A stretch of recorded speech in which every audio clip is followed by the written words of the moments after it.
I got hair karma, man. Hair karma. I've got hair on my back that I've got to shave off using devices that are waterproof and painful.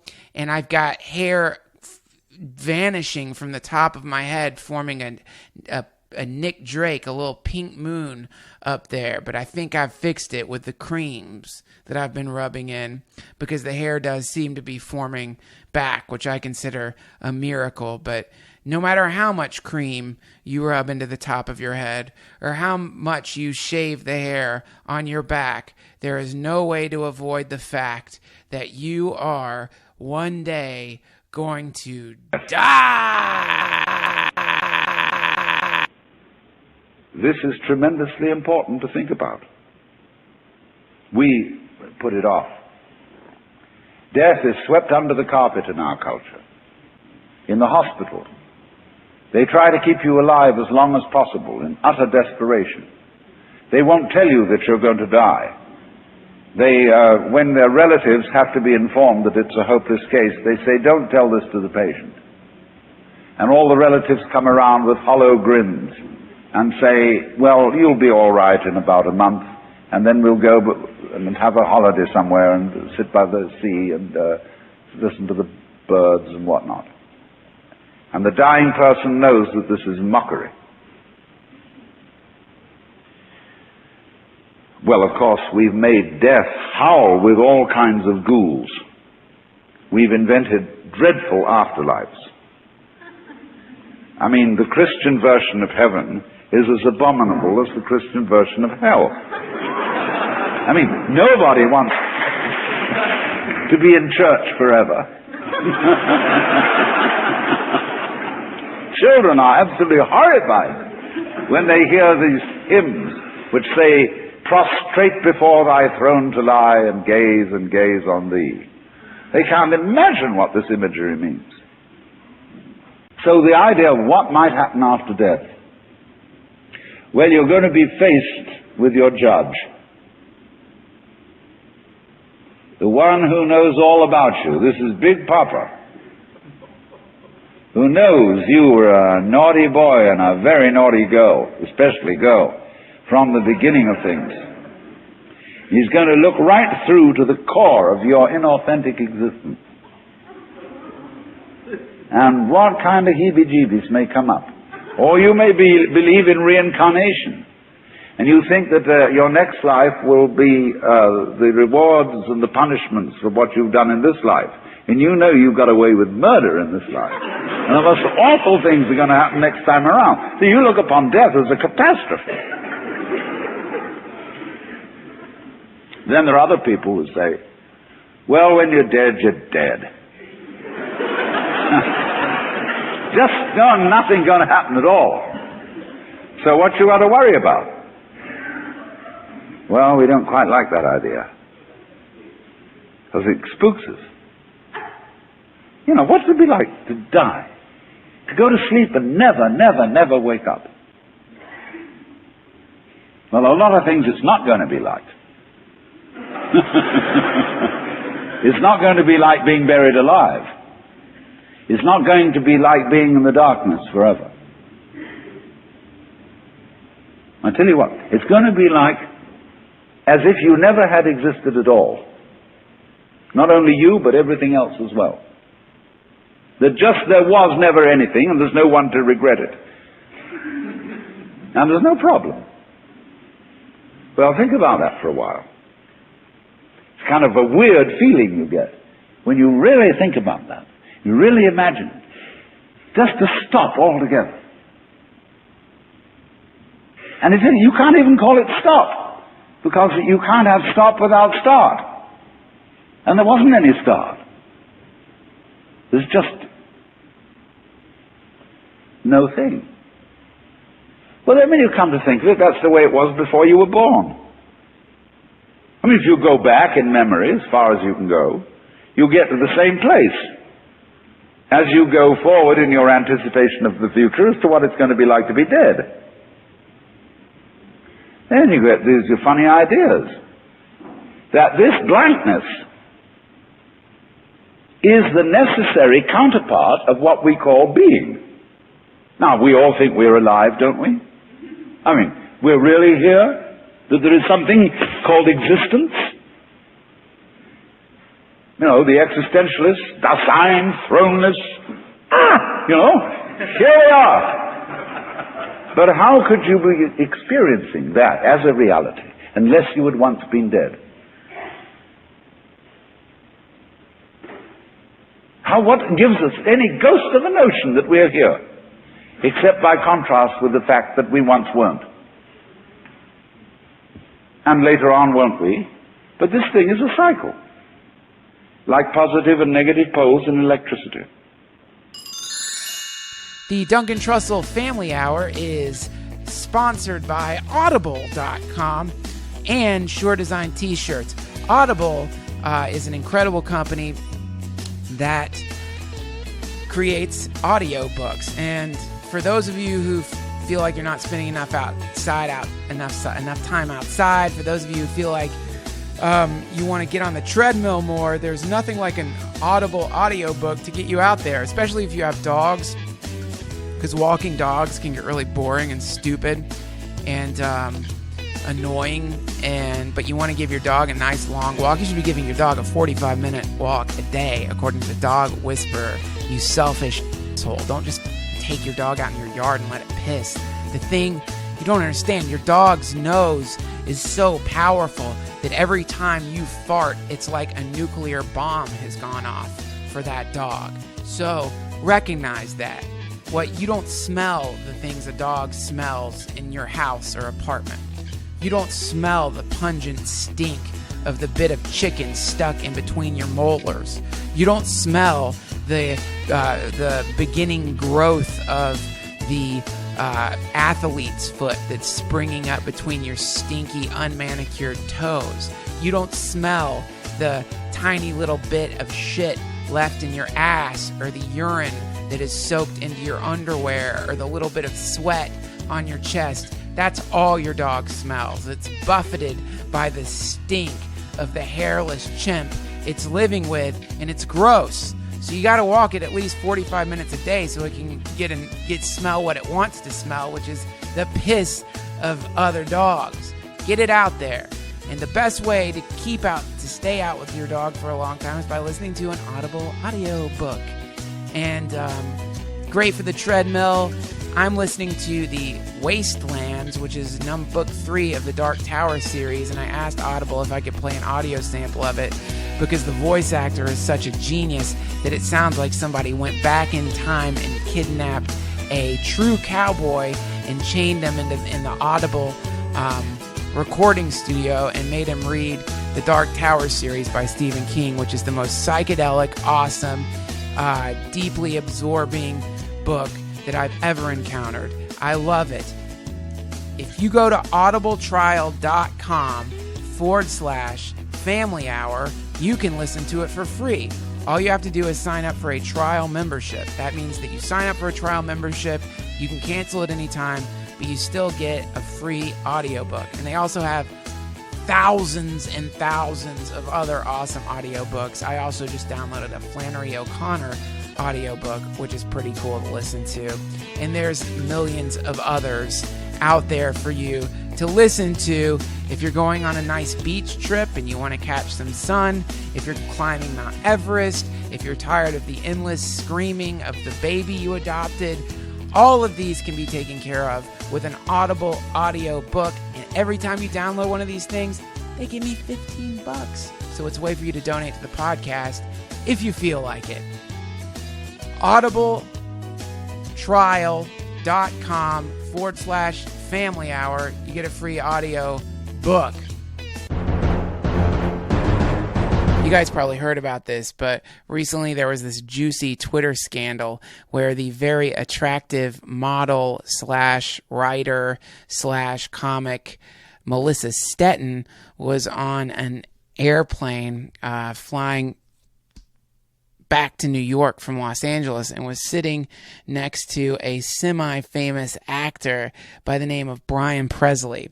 And he was hitting on her, he's drinking, he's hitting on her, and he's married, so he's being a stereotypical Hollywood douchebag, talking about the movie he just shot, throwing in some humble brags, mixing it in with a little old-timey back home spirituality, which was all getting muddied by the fact that he was, I guess, trying to join the Mile High Club with a 22-year-old model and was hoping that if he said the right things to her, he could end up in some stinky airplane urinal having wild sex with someone he just met. These are the kind of things that you think of when you're drunk. It's why mushrooms should be legal.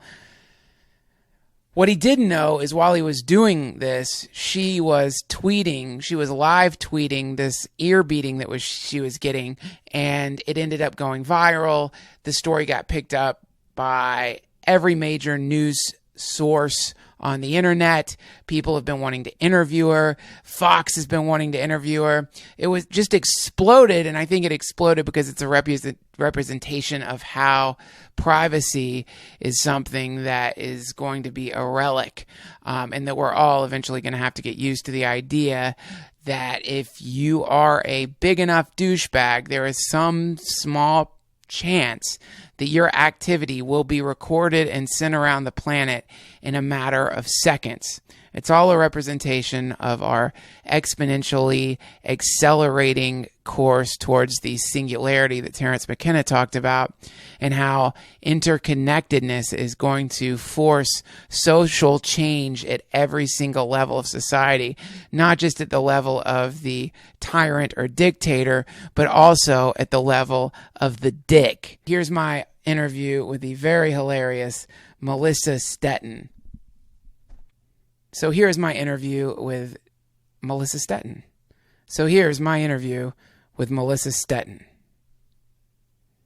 Go to her blog, follow her on Twitter, love her. We're going to be seeing tons more of her, I'm sure, within the next few years. God bless Melissa Stetten. Can you tell everyone exactly what happened to you? Because it's amazing. Oh my goodness. Well, so I was taking a flight from LA to New York. I used to live in LA, and I was visiting my sister and, guy, whatever. And I upgraded to first class because I have a lot of frequent flyer miles. Nice. I'm like, what? And there was a seat open. I'm like, why the fuck not? Yes. So I did. And I got on the plane. At first, this guy stood next to me who isn't Brian. He's some other guy. He, put on his headphones. He fell asleep. I'm like, sweet, because I don't like talking to people on planes. Yeah. I hate it. I hate that shit. And then, right before the plane took off, this other guy walks in, Brian. He's like, oh, you're in my seat, to, this guy. When there's another window seat open. He could have just easily sat there, but he's like, I'm sitting next to this fucking girl. He sits next to me and instantly goes, hey, what's up? I'm like, oh, boy, we got a talker here. Oh, no, don't talk to me. And he sits down and he's like... What time is it? Or what time is it? It was 11:45. It was probably midnight. Okay. And so he sits down. I can tell he's drunk instantly. I'm like, oh boy, here we go. Yeah. He's like, so, it's like, how you doing? And I'm like, I'm fine. I have my earbuds in my hand, ready to put them in, okay, all right, can I put these in? Yeah. I'm gonna be done. I don't know what's going on. And, so he keeps talking. He's like, so, you live in New York, live in LA? I'm like, I live in New York, just flying back. He's like, yeah, I'm going to New York, I live here, and starts talking about how he's an actor, and I'm like, really? I didn't even ask. I'm like, I don't want to know about your life, dude. He has, a spray tan or something. I don't know, maybe he didn't have a spray tan, I don't know. He's one of those guys. Yeah, I know. So you're getting ready to just relax on the flight. You have a guy sleeping next to you, and suddenly sitting next to you is a spray tan, drunk Hollywood actor. I don't know if he had a spray tan. He was very tan, though. I was like, this guy's got a nice tan going on. Right. And so he starts talking, and then he asks where I'm from. I'm like, I'm from Michigan, live in LA. He's like, oh, I was just doing a movie with Kurt Russell in Michigan. Graduated. Something about Matthew McConaughey, and I worked, and he was babbling on. But the thing is, he wasn't looking at me. He was one of those guys who looks forward. He's like, yeah, so my craft, and my being an artist and working with, Kurt Russell, it's really opened up my life to all these opportunities, like blah, blah, blah, talking. And I'm like, this is really funny. I'm like, this is fucking funny. So the plane takes off. He had a Heineken, like, before the plane took off. And you know how you have to give the guy back your drinks before the plane took off? He didn't want to give his drink back. He's like, well, can I just finish this? And I'm like, dude, you have to give your drink. He's like, well, I just want to finish this. I'm like, dude, you get a new one after the plane takes off. He's like, whatever. And, like... What a drunk. I go on, go in flight, sign into my wireless internet Virgin America account, and he continues talking. So, what do you do? Where are you from? I'm like, I'm a model. He's like, oh, so cool, you're like an artist, like myself. Boy. I'm like, not quite. I don't know. And then he's like, I love collaborating with, other people. And I started off, I grew up in Oklahoma. I was raised on a ranch. My parents were super conservative, very Christian, and I like to go back and inspire the people to, change their stances on gay marriage. And I'm like, what are you talking? I don't care. I'm not asking you these questions. No, what are we talking about? And he's just babbling on, and then I'm like, this is hilarious. So I started saying, Brian, blah, blah, blah. Brian did this. I didn't know I had no fucking clue who he was. So you're just tweeting, at the time, how many Twitter followers did you have? I think around like 13,000. So you're at 13,000, and you're just tweeting, there's a jerk next to me on the plane named Brian. Like, it's funny to me, and like people are like replying like, haha, Brian sucks. Yeah. Because it's like you're just getting, you want to sleep and this guy's hitting on you and bragging about himself, and it's annoying. Stuff like typical LA dude. Yeah. And then I see he has a wedding ring. He's holding his hand kind of like to the side, and he's like, so you live by yourself in New York? Do you have a boyfriend? You dating anybody? I'm like, I live by myself there. I'm like, sort of dating this guy. And so I go, so what about you? Like, I knew it knowing he has a wedding ring. He's like, I was engaged for 6 months, and we just didn't mesh well. We kind of broke it off, and... Wow. And I'm like, he has a wedding ring. I'm like, wow, this is really this is funny. Wow. Lying. And then at one point he got up. He walks to the back of the plane, and I'm like, you don't need to walk to the back of the plane if you're in first class. Your bathroom's right there. You have all the free drinks you want. He was gone for probably like 15 minutes. Yes. And like I look back, I'm like, what is he doing? And he's just back, like talking to the flight attendants or whatever, like drinking. He walks back up, walks into the bathroom carrying this like glass of beer. Yeah. Or comes like, sits back down, starts talking about, you and me brought together on this flight. I really love talking to you. And he said, it's like divine interception. Like, kind of mumbled, like, interception. I'm like, wait, did this guy just say fucking divine interception? He said interception. I'm like, this is fucking great. You can't make this shit up. Because he was just in a football movie, so it's on it's in his head. Touchdown, yeah. So, and then my friend Pat Healy tweeted I know Pat Healy. You do? Yes. I know Pat Healy too. And he, with a link to his IMDb page, he goes, is this Brian? And I'm like, oh my god, it's him. It's totally him. So I retweeted that, and Pat texts, he's like, Sid, ask him how his wife and kids are. And I'm like, oh shit, he said he wasn't married, this fucking guy. So now what's happening for this guy is like an unholy nightmare. This is the worst nightmare of any drunk on a plane. He just wanted to cheat on his wife, casually cheat on his wife, and all of a sudden it's getting broadcast to 13,000 people. He's been identified, and you keep tweeting. And you kept tweeting for I think like a few things after that. But then one of my favorite tweets was, Brian just ordered a chicken salad. But like that, whatever. So then like I fall asleep eventually. And then I wake up, like, there's probably like a half hour left of the flight. He has his windows open. Yeah. And it's like dark. It's a red eye. People are sleeping, and I'm like, the fucking light is like burning in my eyes. What I'm a like, son of a bitch! What a bastard! and I wanted to like get up and reach over, like close the window. I'm like, I don't want to like touch him or like fall on him. So I took a picture. I'm like, this fucking asshole. I remember that. Open the windows on a red eye. Come on. So he's just a kind of repugnant personality, and everyone's siding with you because he's like just the classic awful monster to get on a plane with, and he's cheating on his wife, or he's trying to cheat on his wife. And so then the plane, you guys land. When did it start exploding into the media the way it has exploded into them? Well, what's funny is that when the plane landed, I turned my phone back on, and I had like over 100 like replies, people like retweeting it, and I'm like, oh my god, I hope this guy doesn't look at his phone right now and like get a text message. So I'm like, I saw him look at his phone. I'm like, don't look at your phone, don't look at your phone, don't look at your phone. And like I just ran off the plane. I'm like, I hope he doesn't like find out that I was tweeting about him.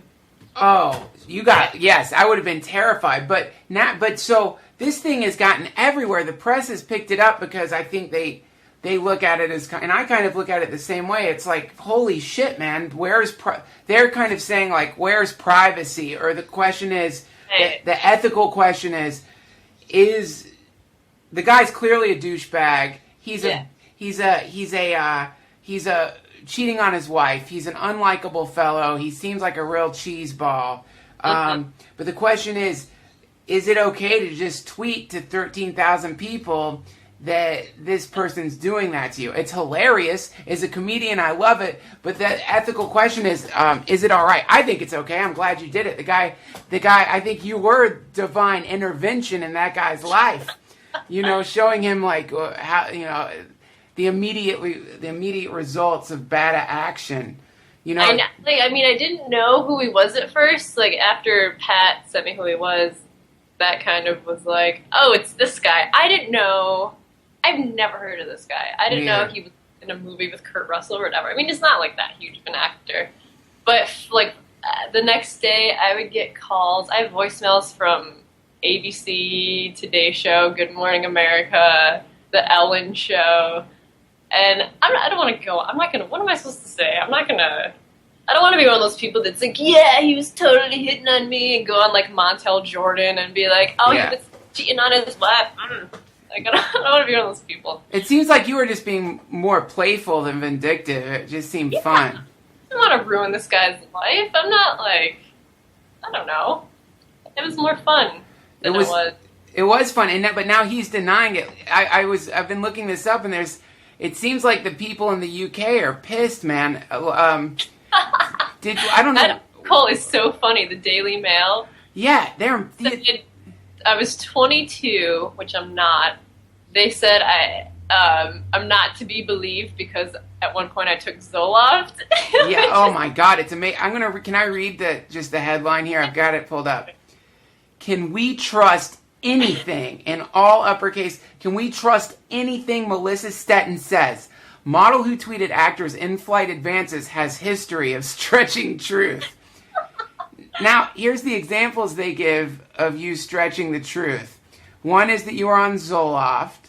Another, let's see, what's the other one? The other one is here's one. On March 30th, the model posted a Photoshop picture of 2 Mega Millions, quote, winning tickets to her Twitter page. Its caption read, I think I just won $1 billion. Some suggested it was an April Fool's prank. So that's supposed to be an example of the complete joke, like photoshopping, like, hey guys, I won $1 billion. La, look at me. And then that's the Today Show and ABC, Good Morning America called me because of that too. I'm like, I don't want to be in your dumb media. And they also sent that article that on my blog, I talk about my miscarriage and my love for Matthew McConaughey. Yes, that's right. Which is not even, I don't even know where they came up with that. It's so... And her fondness for Matthew McConaughey, despite a later post that reads, if you find Matthew McConaughey attractive, I probably hate you because I hate him. What the fuck, man? It's really crazy how they just went for you. They really did. They must know this guy or something. Probably. And they said on Red Eye, this guy Andy Levy, who actually know him, he said on a show, like, yeah, I believe Melissa, I believe this is true. And they wrote in the article, Andy Levy even questioned her. It's like, no, he didn't. He said he believed in me. Bernie McGuirk said... But I mean, Who's Bernie McGuirk? Oh, he was a guest on Red Eye. Bernie McGuirk said she was up to something. This is what she alleges. It smells rotten, the whole thing. Smells rotten. You weren't lying at all. I can tell just from talking to you. You're not a sociopath. If you the story that the whatever this is, the male online wants to paint is that you're some kind of lying sociopath on a plane that just starts randomly tweeting about some guy who's sleeping next to you. I'd rather be sleeping than doing that, than lying about that.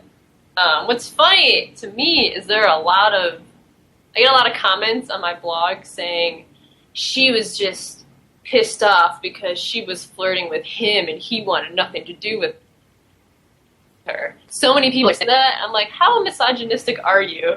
Like, blaming me for a guy hitting on me? That's really kind of gross. Right. Yeah, that seems to be a lot of what's happening here. It is like that. It really is weird. And also, yeah, it's very strange that's the way it goes. I mean, the real truth is I think the moral of the story is people need to understand that the days of being able to do shit like that are long gone. You have to be on your best. But it's kind of cool in a way. There was a time when people had etiquette because they just thought it was the right way to be. They thought it was, you wanted to have etiquette because it showed that you had character and it was good for your reputation. Well, those days are long gone. People don't care about their reputation, I guess, as much. But now I think etiquette's going to start coming back because people are being constantly monitored. It's a kind of weird Orwellian universe that we're living in, isn't it? But it's kind of good. The internet works for the good, you know?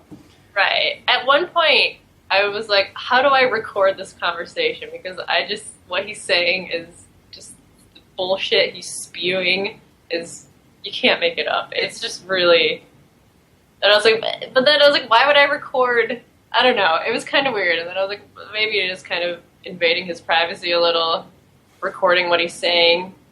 But he lied about being married. He's just a scumbag. And there's a lot of posts there's this like Christian news thing. He claims that he's like a Christian, he's sober, he loves his family. I'm like, that is just so not at all what was going on. So that plane. So he do you need to get that? No, it's fine. So he lied. So yeah, now he's totally lying. He's saying I wasn't drinking on the plane. I guess I talked to the wrong person. She was nuts. He's just totally lying. I'm so nuts. You're not nuts at all. It's really, it's amazing though to think about that. So you've got this guy who's probably my guess would be that he's relapsing and he's kind of in the midst of a binge or something like that. And this is just one little piece of it. I bet he'll be in rehab soon. Yeah, because he was pretty drunk. I could tell he was drinking before he got on the plane, and I mean, he was gone for 20 minutes to the back of the plane, drinking, I'm sure. It was pretty funny. But you're pretty funny. You got a great blog. What's really interesting about you is you're really open about your life in your blog. You're like completely open about your life as a model, and it's really interesting. Can I read? Do you mind if I read? I just want to talk. I know you might have to go. I said this would be brief. Oh, no, I'm okay. Okay, cool. This is from your blog. I just thought it was so fascinating. What's the website for your blog, by the way? MelissaWasHere.com. MelissaWasHere.com. And okay, so this is pretty good. You're talking about being in Central Park, doing a shoot. It was 55 degrees and partly sunny. I was willing to suck it up until I saw the clothing I was wearing. Tiny-ass, skimpy dresses. Look, I'm thankful for my job, but if I'm cold or uncomfortable, I am not happy. Anyway, I'm skipping over. I had goosebumps because, well, I was cold. And then you quote this interaction you had with the photographer. You have goosebumps. Could you get rid of those? Me, I'm sorry, what? Well, it's supposed to be a summer shoot. If you have goosebumps, you look cold. Hey, I'm cold. Sorry my body's reacting in a natural way to the temperature. Photographer, you wanted to be a model. Deal with it. Oh, yeah. Are you fucking kidding? I am not kidding. That was one of the worst photographers and jobs I've done. I was kind of like, did you just say this to me? Did you tell me to get rid of my goosebumps and to deal with it? I'm like, who are you to tell me that I have to deal with my job? Like, if you didn't want to be a model, I don't know. It was just really, that kind of annoyed me so much. Is this something, this made me think though, is this something models can do? Like, are models supposed to be able to control their goosebumps? Is that a real skill? I don't know. I don't know. Can you do that? Can you not have goosebumps? I don't know, but it's I was like, I'm trying to be like blowing air in my hands, like, I'm warm, yeah, it's a sunny day, here we go. I don't know. It was so cold, it was raining. Oh, it was awful. I've heard of Indian yogis who can heat one side of their hand 10 degrees above body temperature and the other side 10 degrees below body temperature. So that's really a thing. Wow. Yeah. Indian yogi models. They can. Yeah, can they? Well, listen. This thing is hilarious to me. I think that it's like I think the reason it caught on fire like it did is because we're entering into this age of no more privacy, and in this case, I think what you did was just fine and hilarious. But it does kind of point to a future where you got to be really careful what you do in public, huh? Yeah, totally. It's kind of scary. I mean, with like Instagram, and you take a photo and you tag it where the location is, everybody knows you're right there at that second. It's kind of, I don't know, it's weird. Like, I don't mind it. I'm on Instagram, I'm on like Twitter, Facebook, whatever. But it's kind of scary. Like, I once read a tweet from somebody that was like, hey, why don't you keep tagging yourself on Facebook so all these rapists can come find you? Yeah. Like, so true. Like, it's kind of dangerous. It's incredibly dangerous. You shouldn't do that at all. You know, there was a I can't remember the name of the website exactly, but it was called something like comerobme.com. Have you ever heard of that website? Did you hear about that?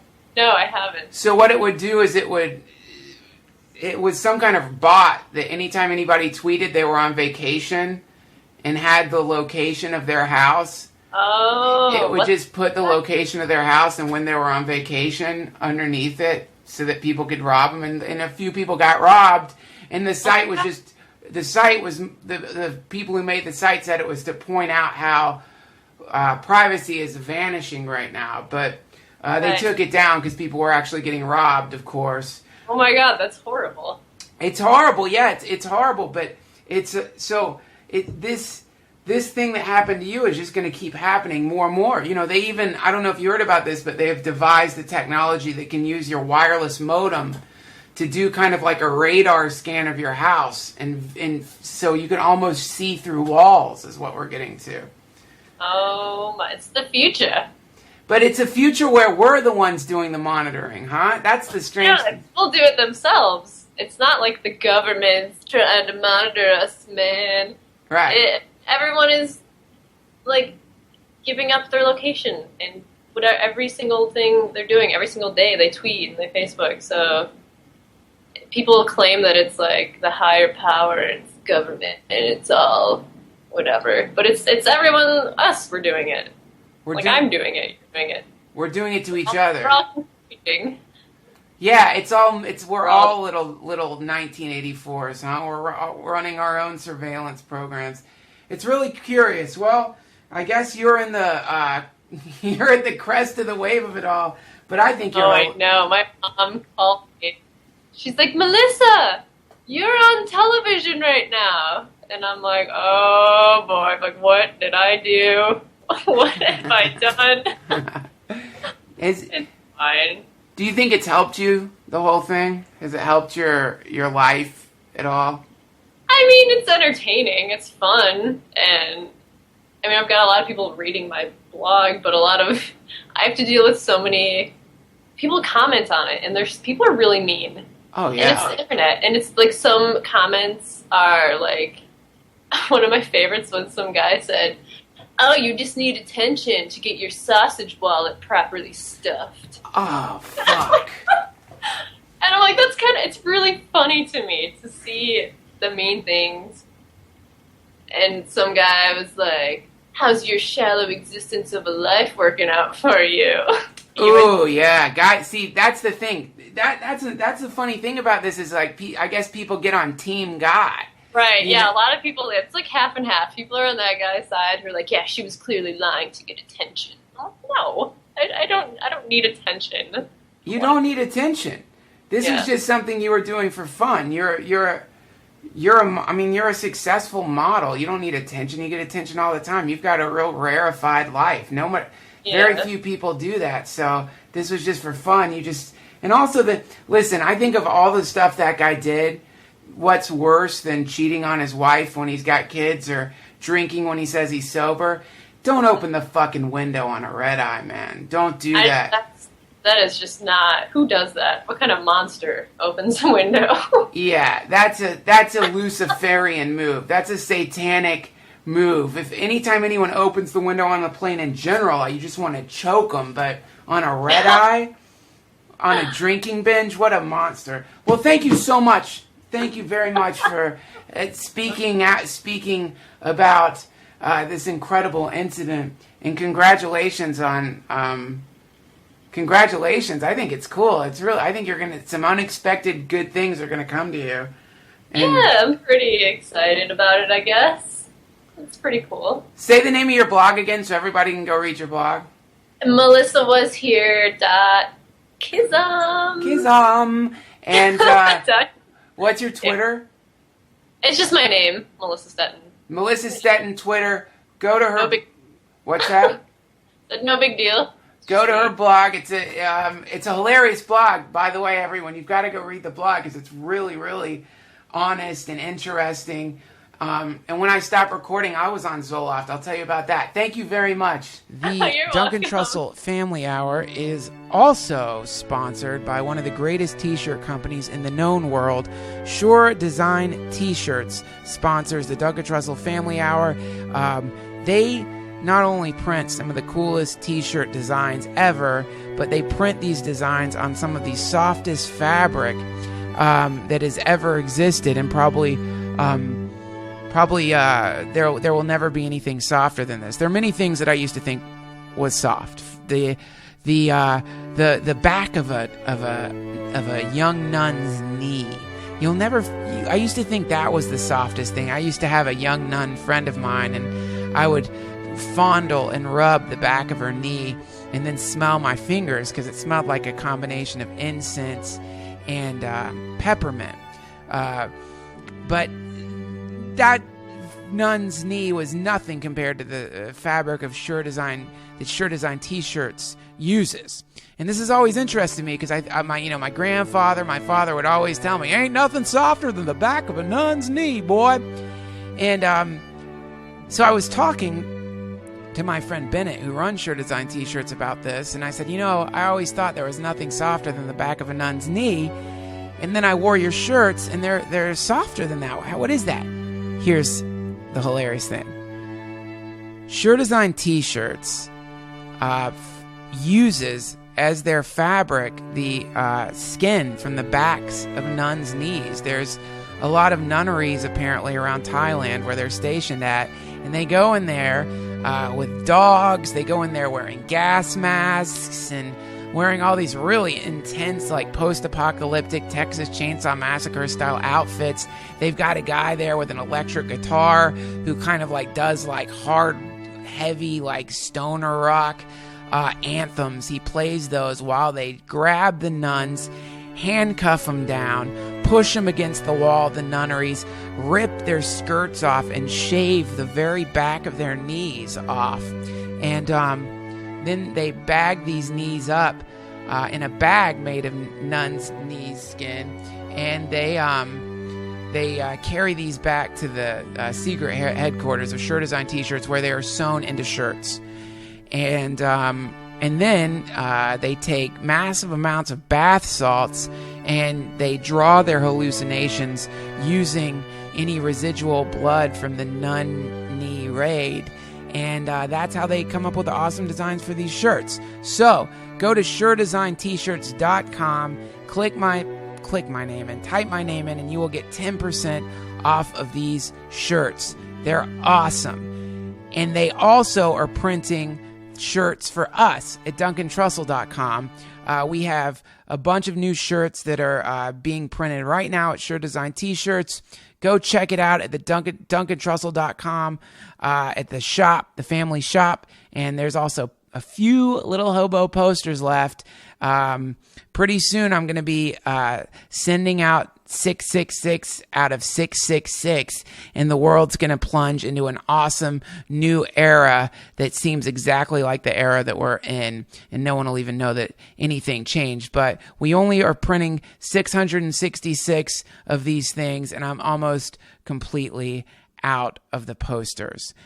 Finally, for all of you who have been donating to the Duncan Trussell Family Hour by just sending us money from the PayPal account, thank you so much for supporting this podcast and keeping this thing going. And also thank you for those of you who have been sending me weird gifts to my P.O. box. Thank you for the tea. Thank you for the autographed Gunslinger book. I got an autographed Gunslinger signed by Stephen King, which is equivalent to somebody sending the Pope a naked picture of Jesus. There's nothing more incredible than that gift has blown my mind, and I'm still reeling in shock from it. And thank you for the tea, the letters, the awesome albums, and for all the love that you guys send me through the internet. Thank you so much. You have made my life feel as though I am about to go tumbling into a wormhole and hang out with Terrence McKenna in the DMT realm. Thank you all. I love you all very much. So please, if you haven't yet, go to DuncanTrussell.com and join the forum, where there's a lot of really cool people having incredible conversations, posting really cool shit. Somebody just posted an awesome breakdown of the very disappointing movie Prometheus, which at least explains what they were going for there. There's also a Minecraft server there. They all play Diablo together, which is not a good idea. It's probably better for them to get together in meat space and shoot up with heroin than play that awful, soul-sucking, delightful, beautiful, colorful, incredible, super addictive game. But they have a book club there too, where they read books, and they also sometimes put out their own podcasts. So please go join the Duncan Trussell family. Download an Audible book, buy a t-shirt, buy a poster, or if you don't want to do any of those things but still feel like contributing, go to iTunes and leave a cool review for this podcast, because apparently that pushes us up on the meaningless iTunes charts, which still mean a lot to me. And if you don't want to do any of those things, then just enjoy the podcast and love yourself and give yourself a nice hand massage. You can massage your own hands. It's great. It's one of the many gifts that God has given us as a species. Now, everyone, please enjoy this episode of the Duncan Trussell Family Hour with my dear friend, one of the coolest people existing on the planet. He's got his own flotation tank. I've been in it. And he also is a deadly trained killer. He also hosts the UFC. He also has an incredible family. He's also a mentor to many comedians and has helped me out in millions of different ways, for which I doubt I will ever be able to completely repay. Everyone, please send your deepest, most booming, guttural om in the direction of wherever Joe Rogan happens to be. Joe Rogan, everyone. Welcome Joe Rogan to the Duncan Trussell Family Hour.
just want to keep doing it, don't you? Yeah, it's Do awesome. it for the whole damn podcast. Hey, buddy. So we got dogs in here, folks. I got 2 Chihuahuas here. They're harassing Joe. They're drawn to him. Now they're going to start fighting. They're going to ruin this thing. Sort of just playing. They're cute. They're very cute. So there's going to be some chaos here. I'm here with the...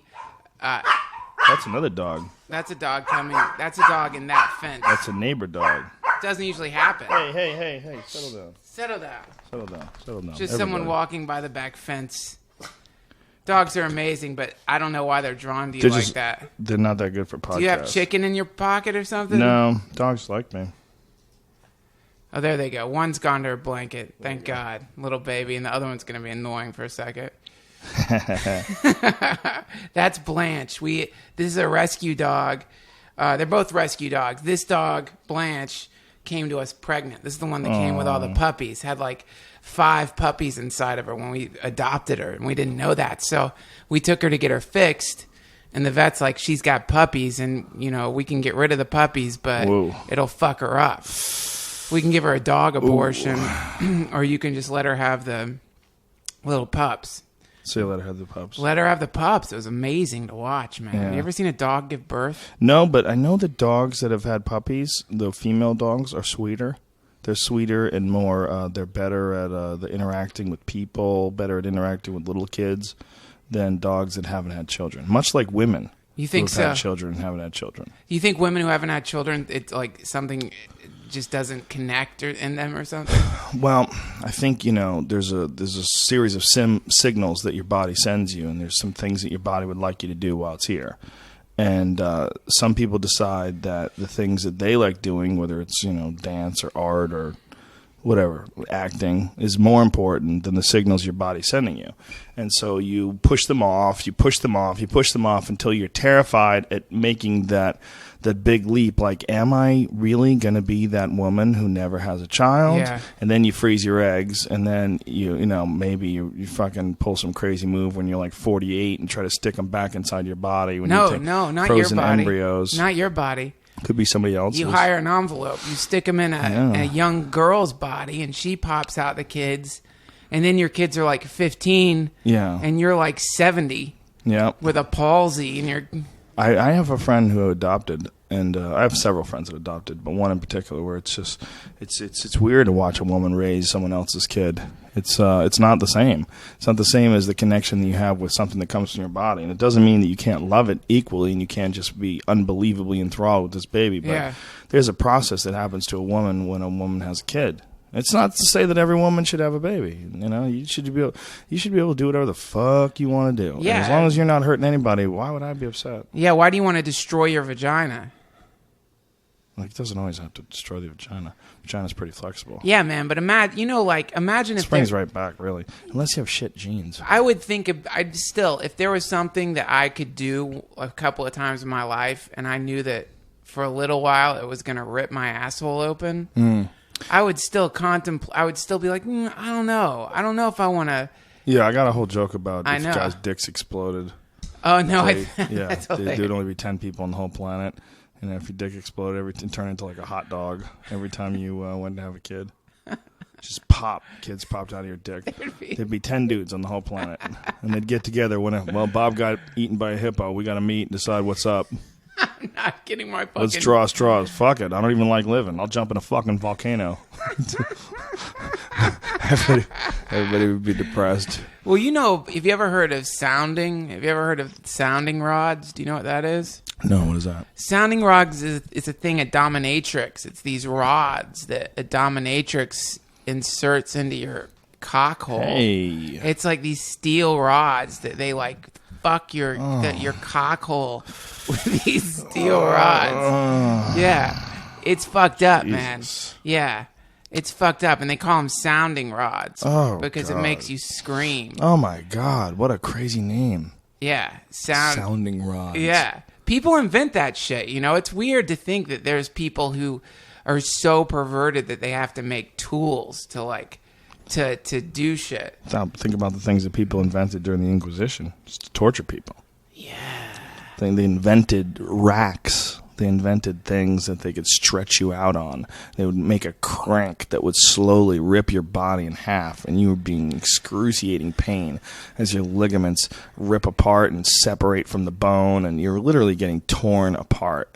You know about the bamboo thing, right? Of course. What's the bamboo thing? Under the fingertips? No. What? Because bamboo is the fastest growing plant on the planet. Right. So they put bamboo under your ass. Oh, God. And they put you in a chair with like a shitload of bamboo underneath you. Oh, no. And you're just tied to that chair, and the bamboo grows up into your asshole and into your lower body, just the way it would grow into anything. Oh, it just shit. slowly pierces your lower body as you squirm and your wounds get infected, and eventually you just go into shock, and that's it. How long does that take? I don't know, man. I don't know the exact length of time. People are so fucked up. What is it about people that makes them hate so much that you'll devise such a fucking horrific plan to kill somebody? Unless they did something fucked up to you. Well, yeah. I mean, back then people were doing fucked up shit all the time. You've got Vikings coming in and raping your fucking kids. What happens if you catch a Viking and you know he's raped? You watched him rape your wife. You watched him fist a couple of your kids, maybe bite the head off your baby. You captured him. Why not tie him to a chair and watch bamboo grow into his asshole? Because it would take too much time. It wouldn't be satisfying. You do it quick. I would do it quick. See, Yeah, I don't want to torture anybody. I just want them dead. Right. In that situation, I'm not, I'm not a big fan of torturing somebody. I don't think ever. I think that's just, there's something inhuman. I think the reason to hurt people is to stop them physically, to remove them from this life because they've proven themselves to be horrific. They've done something absolutely terrible, slaughtered people, done whatever the fuck they've done, raped babies, whatever the fuck they've done to make them be removed from this life. Sure. Or in self-defense. Those are two times. But as far as like physical punishment, man, that's too... Sadism is a fucking slippery slope, man, because people find reasons to be sadistic. They find reasons to torture. They find reasons to inflict what you're terrified of. And there's a certain charge, I think, that they get out of the idea that they're going to do the one thing that you desperately don't want them to do. Yeah. What is that? Torture you. Yeah. Make you fucking just writhe in pain. Yeah. It's a symptom of a fucked up society. That's why when people were getting tortured and, giving up Al-Qaeda information because of waterboarding and things of that nature, a lot of people were saying, look, first of all, it's human nature. You're not going to get good information out of these people. Right. And anything you could have gotten out of them with this, you get out of them through other means. But waterboarding, even though it is torture, that's baby torture in comparison to some shit that's gone on throughout history. Oh, yeah. I mean, Vlad the Impaler used to make people eat pieces of themselves. Yeah. He used to make you chop off your fucking hand, and then you have to eat your hand. He would cook your hand, and you would eat your own fucking hand. And you'd have to do it, or he'd kill your family, or he'd do whatever the fuck he wanted to do if you hadn't already done that. Yeah. It's a fucking disorder, man. It's a sickness. I just saw an amazing documentary on Jeffrey Dahmer. They had his dad on there. Now, Jeffrey Dahmer is fucking one of the creepiest people out there. Of all time. But his dad is a close second, man. His dad is a close fucking second. The guy is a freak. And one of the stories he tells is how Jeffrey Dahmer was living with him, I guess, right when he started murdering people. He was still living with his dad. He had to move back in with his folks or something. Maybe he was younger with his first murder. I'm not sure. But his dad went up into his room and he found a locked box. And he's like, Jeffrey comes home and he's like, Jeffrey, I want you to open this box for me. I want to see what's in it. And his dad was like suspecting pornography or something. I guess Dahmer was like, maybe this was when he was a teenager. He'd already started killing people. Yeah, I believe he killed his first person when he was a teenager. So he like throws a fit. He's like, Dad, can't I have any privacy around here? Won't you give me some privacy? Why are you going to make me open this up? I should have one. He said something like, can't I have 2 square feet of private space? And his dad's like, no, you're opening that fucking thing up. And so they go downstairs and he's like, if you don't open this for me, I'm just going to go into the basement and cut it open. Right. And so Dahmer says to his dad, okay, Dad. Oh, no, he storms out and he comes back and he's like, okay, Dad, let's open the box, but can we just do it tomorrow? I don't want to upset Grandma. And his dad is like, yeah, we'll open it tomorrow. Right? So in that time, of course, Dahmer takes the human fucking head that was sitting in that box out. There was a human head in that box. His dad was going to go downstairs and cut it open and find a mummified human head. But instead, Dahmer's like, all right, I'm just going to, let's do it tomorrow. So that's fucking enabling, dude. You see that? That's enabling. Like, in the back of your head. This kid's doing something fucked up. Yeah. But he said that he suspected it was pornography? He said he thought it was pornography. But it's still meant, it's like, when you see that, you kind of see, it's not just Dahmer isn't the sick thing. Dahmer's the sickest part of that family. But that family itself, the structure itself was twisted. Right. And like it was kind of pushing out in the form of Dahmer. In the same way you're talking about torture being this kind of extrusion of a deeper problem in society, it happens in families too, where all that fucked up energy is whirling around, all that fucked up psychic energy, right, and ends up getting put into one person more than anyone else in the family. And that's the person that turns into the fucking Dahmer. That's the person who turns into the fucking BTK killer. Remember that son of a bitch? Mm-hmm. Yeah, I do remember that. Yeah, well, there's always been people like that, and there's a bunch they haven't caught the people. There's people like to pretend that the world is a CSI episode, but there's been a bunch of prostitution killings and killings along certain highways. Like there's one highway in Texas that goes from Dallas to Houston, and they know that there's a serial killer that's a truck driver that works that thing, and they can't catch this motherfucker. They don't have nothing on him. Right. He's been doing it for years. Right. They don't know shit. They just know it's most likely a truck driver. Ugh. Yeah. That's so fucked up. Predators. Just knowing that there's human predators that are just floating around. How many people? It's like there's an incredible number of people that vanish a year. I can't remember the number. What is it like? It's a spooky number, man. It's not low. It's not low. Especially in other parts of the world. Not low. And there's conspiracy theorists who say a few of those people are getting fucking picked up by the CIA and stuff. Yeah, because they need to do work on them. They got to do some experiments. You know about Project Monarch and all that? Is that the idea of their experiment on people? They just kidnap them and experiment on them?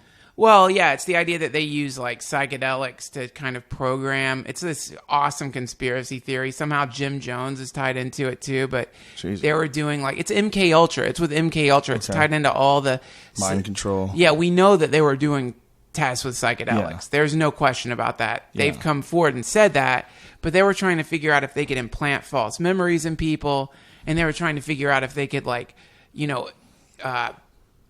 have someone commit a crime, program someone to commit a crime, put the commands into someone's mind that when they're activated by some certain thing. Some Manchurian candidate type thing. That's it. Because it's the perfect assassin if you can wipe someone's memory but leave the core command inside of them and they don't even fucking know what they're doing. How does it, is there that kind of science involved in wiping memories clean and stuff? I think it's mostly trauma that makes people suppress a memory. And even then, it's just sort of suppressed, right? Well, yeah. But there's your gateway. We don't really know because it's completely unethical and you can't do experiments on human beings on wiping their memory. You can't sit down with a group of people and see if you can get rid of, memories. Right. How do you prove it? How do you prove that you've gotten rid of a memory? Yeah. How do you know when you've gotten rid of someone's memory? You ask them what the fuck, how do you know? Well, they've studied people who have fucked up neurological problems. So I don't know if this totally answers that question, but one of the things that they found, I remember when we were studying psychology, something that really stuck with me is that there was a person who had lost all short-term memory. He had no short-term memory because he had gotten in some kind of motorcycle accident and banged his head and fucked up his brain, had no short-term memory. So you could go and get a Diet Coke out of the Coke. I don't know. I said Diet Coke. Get a Coke, whatever, out of the machine, and you could bring it to him and put it in front of him. And then you point to the Coke, and you're like, "Where'd you get that from? Where'd that come from?" Because he has no short-term memory, so he doesn't know how it fucking got there. And he would make up how it got there. He would say, "Oh, I got up and went to the Coke machine and got a Coke." And why would he do that? Just to make things normal? Yeah, his fucking brain had to compensate for the fact that shit was just appearing all around him, and it would fabricate memories. Whoa. Yeah, it would just... So he actually believed that he got up. He wasn't lying just to end the conversation. No, well, we don't know for sure if he was lying or what, but he was doing it. He was just saying it in a very convincing way that that's what had happened, because he was trying to make up for this awful fragmentation of his ability to perceive reality, because he's essentially just trapped in the past. He couldn't. Whoa. My philosophy professor was describing what Alzheimer's disease is like, because his dad had it. He's like, imagine this. You're sitting down to eat cereal for breakfast. Instantly, you're standing in front of the mirror and it's nighttime and you're looking at yourself in the mirror. And then instantly, it's 2 days later. You're just jumping forward in time towards your death with all these gaps in your memory totally fucking cut out. Just zooming. Because memory and time are interrelated, you know? Like you had to really understand time, you have to be able to remember the past and conceive the future. And if that shit gets neurologically fucked up, now you're skipping along the river of time, just zapping forward. Bzz, bzz, bzz, you know? That's hell. That's crazy. You know, one of the things they found that helps Alzheimer's is the coconut oil. Really? Yeah, apparently they're associating Alzheimer's with almost a type of mental diabetes.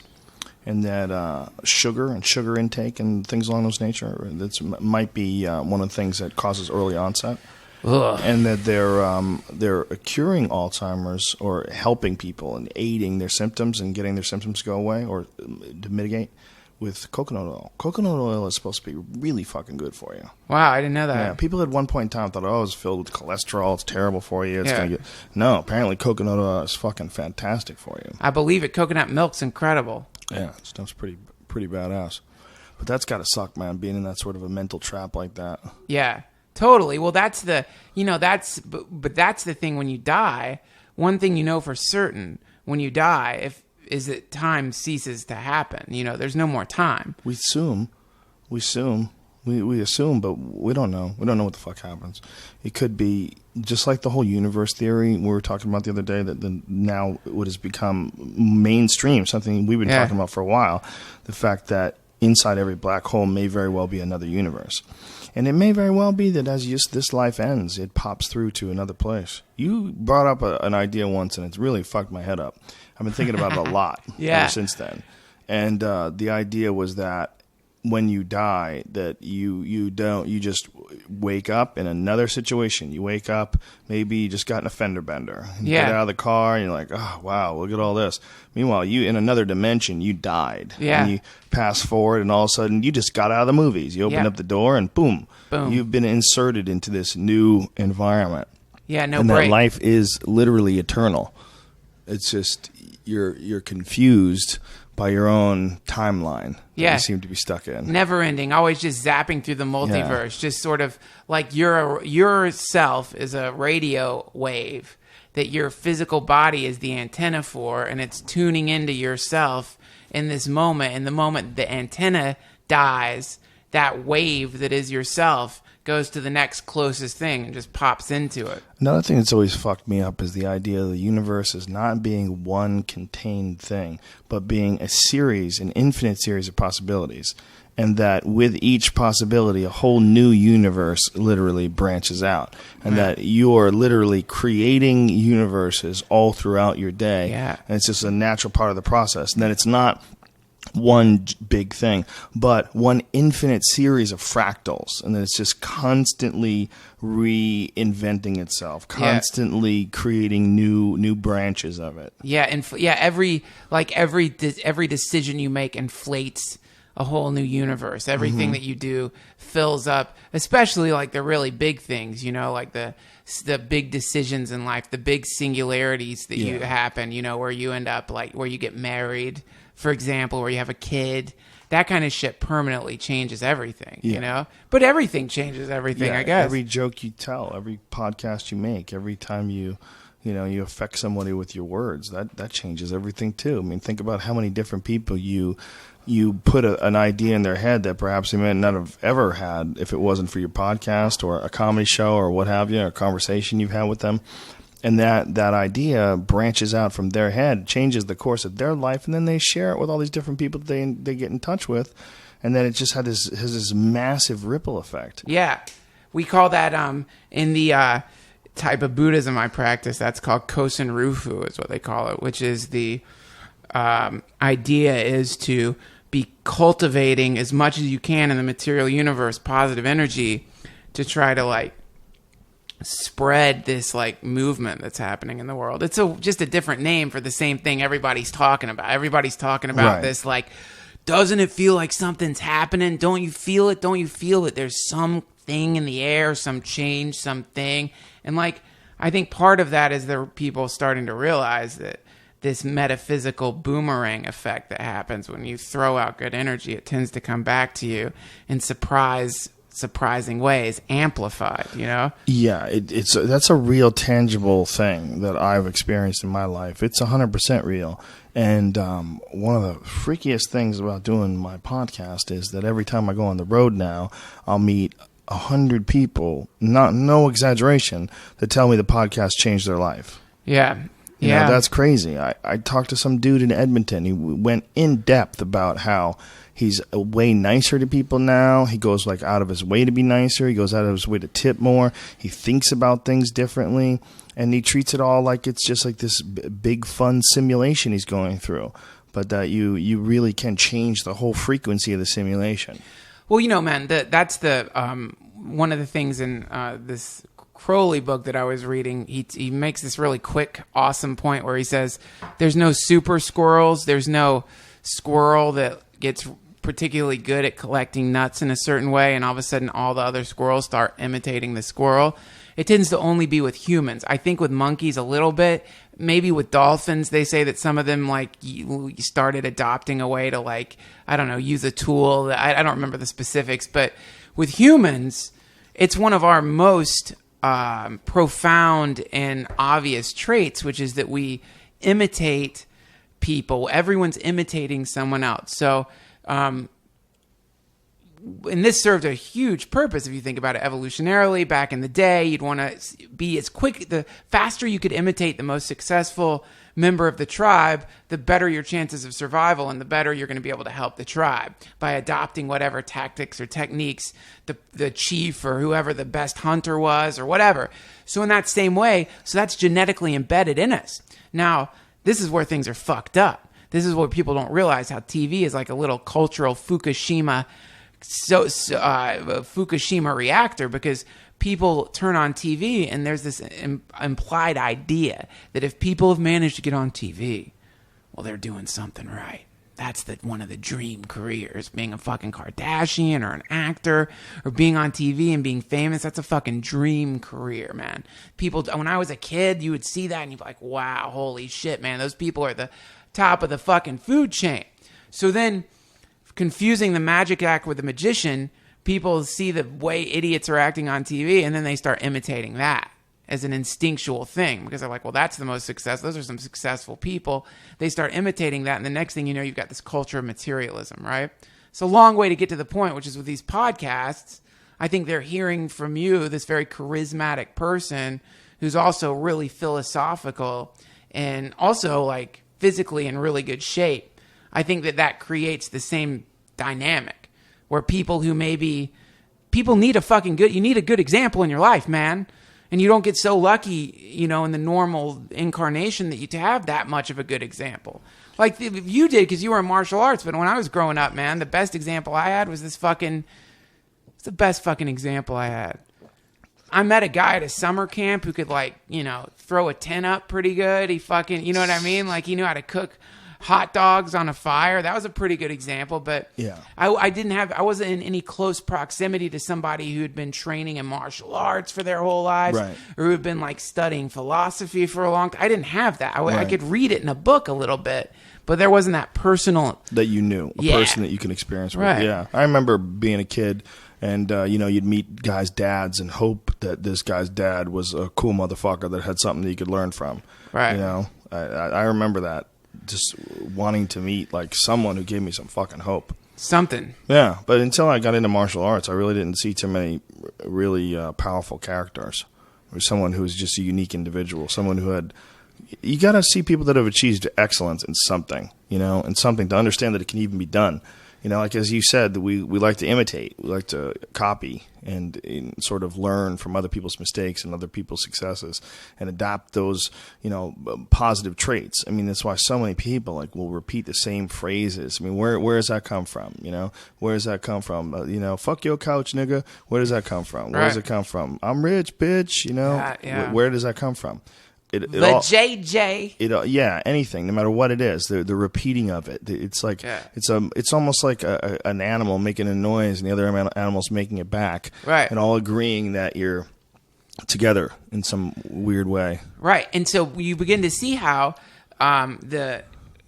people for the longest time, when you think about TV, they don't acknowledge the incredible impact that has. It's just entertainment, man. It's just entertainment. It's nothing. Right. It's entertainment. No, there's people that wanted to live like they were on Friends. Yes. They thought Friends could be real. Or MTV. Like when you how come on Friends no one ever got drunk and got creepy and tried to finger somebody and everybody got mad at them? No, you never see that ever. Never that weird attempt. Nothing like that at all. No, they make an attempt. It works. And they're the best of friends even afterwards. It's always great.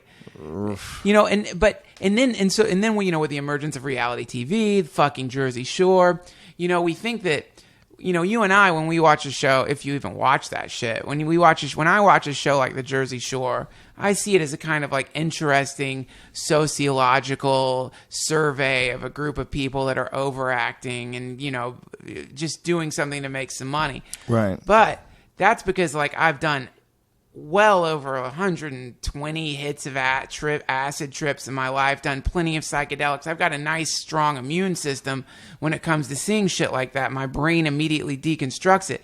When you're a fucking 12-year-old and you flip that shit on, you're not thinking like, wow, this is a fascinating example of how idiots can thrive in the current media environment. You're just like, man, they're cool.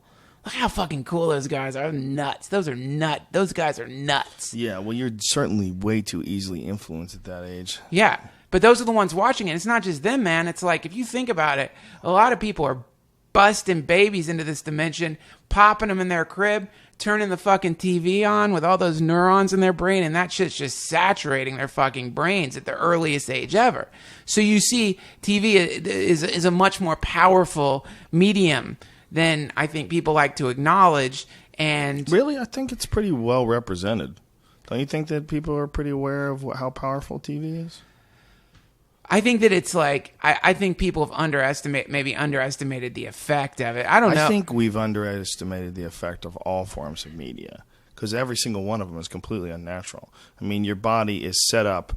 The reason why we like to see a hero is because that's the guy that we can learn from. We can figure out what the fuck he's doing that's being successful, and we can copy it, and we can learn and live. Yeah. But the brain can't differentiate entirely. Not entirely. The rational mind steps in and says this is just a movie. But the brain is looking at a hero on a 100-foot-tall screen with words that are perfectly crafted. A whole team of writers has spent weeks working on those very words. Yeah. There's music plays, and his head is 60 feet tall. Yeah. It's everything's perfect. I mean, he says the exact thing you should say at that moment, or the right thing, or the thing that you would never expect. Like, wow. Yeah. And you get roped into this idea, and it's all because your brain is set up for a time when this didn't exist. So this new form of stimuli has hijacked your reward system, hijacked your visual system, and presented you with something that in the real world it doesn't even exist. Yeah. But you have to process it with real world feelings. Right. Real world thoughts, and you have to walk through the real world with that as a lesson. Yeah. This artificial fucking Clint Eastwood lesson that really doesn't even make any sense. Yeah. But in your fucking twisted hybrid of an existence, media / reality, it does sort of, it affects it, it changes it. People imitate it. Life imitates the art.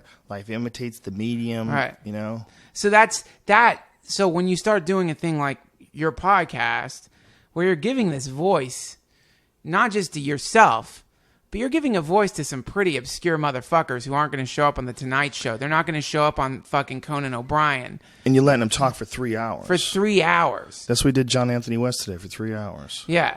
So you're getting 3 hours of broadcasting some of the most fringe information out into the mainstream? Because you have a following now that approximates, I would say, some cable shows, right? You have something. Yeah, it's in the hundreds of thousands every episode now. Yeah, and you have this happening minus the weird gateways that have been set up in popular media to try to filter out information, whether it's to woo better advertisers or for the sake of brevity or standards and practices or whatever. So you're just injecting this freak heroin right into the jugular vein of a fairly, at least a relatively large portion of society. Compared to like the big shows, it's a fractional amount of people. But where it gets really fucking weird, I think, is there's a missionary quality to it where people start listening to it and then they get their friends to start doing it. And where it gets real even more intense is when people start taking action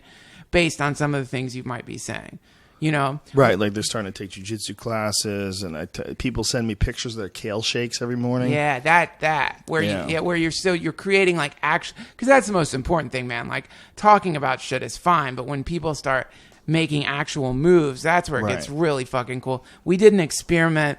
I got to come up with another one. We did this thing called the Duncan Trussell Family Hour Multiverse Freakout Challenge. And the first one we did was, and this is fucking crazy, man, but it's a real psychedelic thing. I'm not sure how you're going to react to it, but you go and fucking buy flowers, right? And you just give them to a complete stranger. That's it. You walk off, don't talk to them, no conversation. You're like, here you go, and just walk off.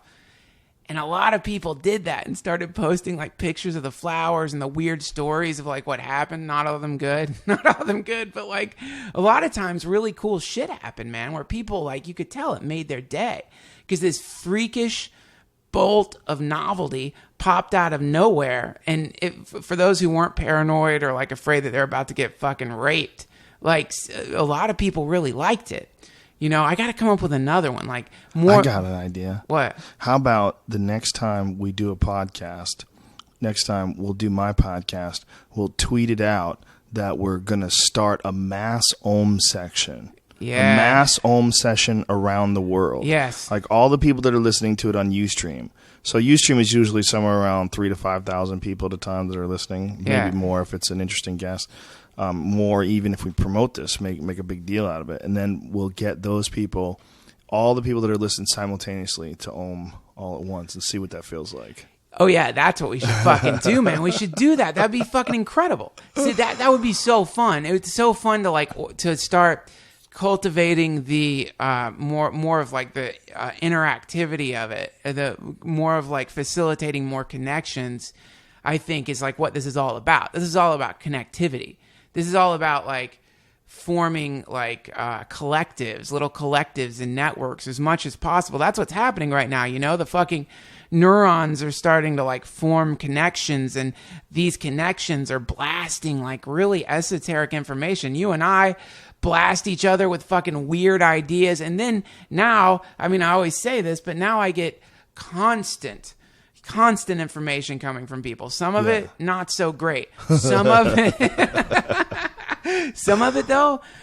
it's fucking really, really good. Especially that guy, Matt Staggs. Yeah. Jesus Christ, man. Great. That guy's like a machine gun of esoteric information. Yeah. I'll get like 5 life-changing emails a day from that guy with just crazy shit, He's man. on it. I got to have him as a guest on this. You should have him as a guest. Yeah, man. I'm going to do cool. his too. Well, he's living in Mississippi. I know. I think he's going to become the official Death Squad publicist. That's what we're going to have him do. Oh, wow. That's great, man. Yeah, he's... Have him like contact guests and stuff like that. We're figuring out a way to do something with him, though.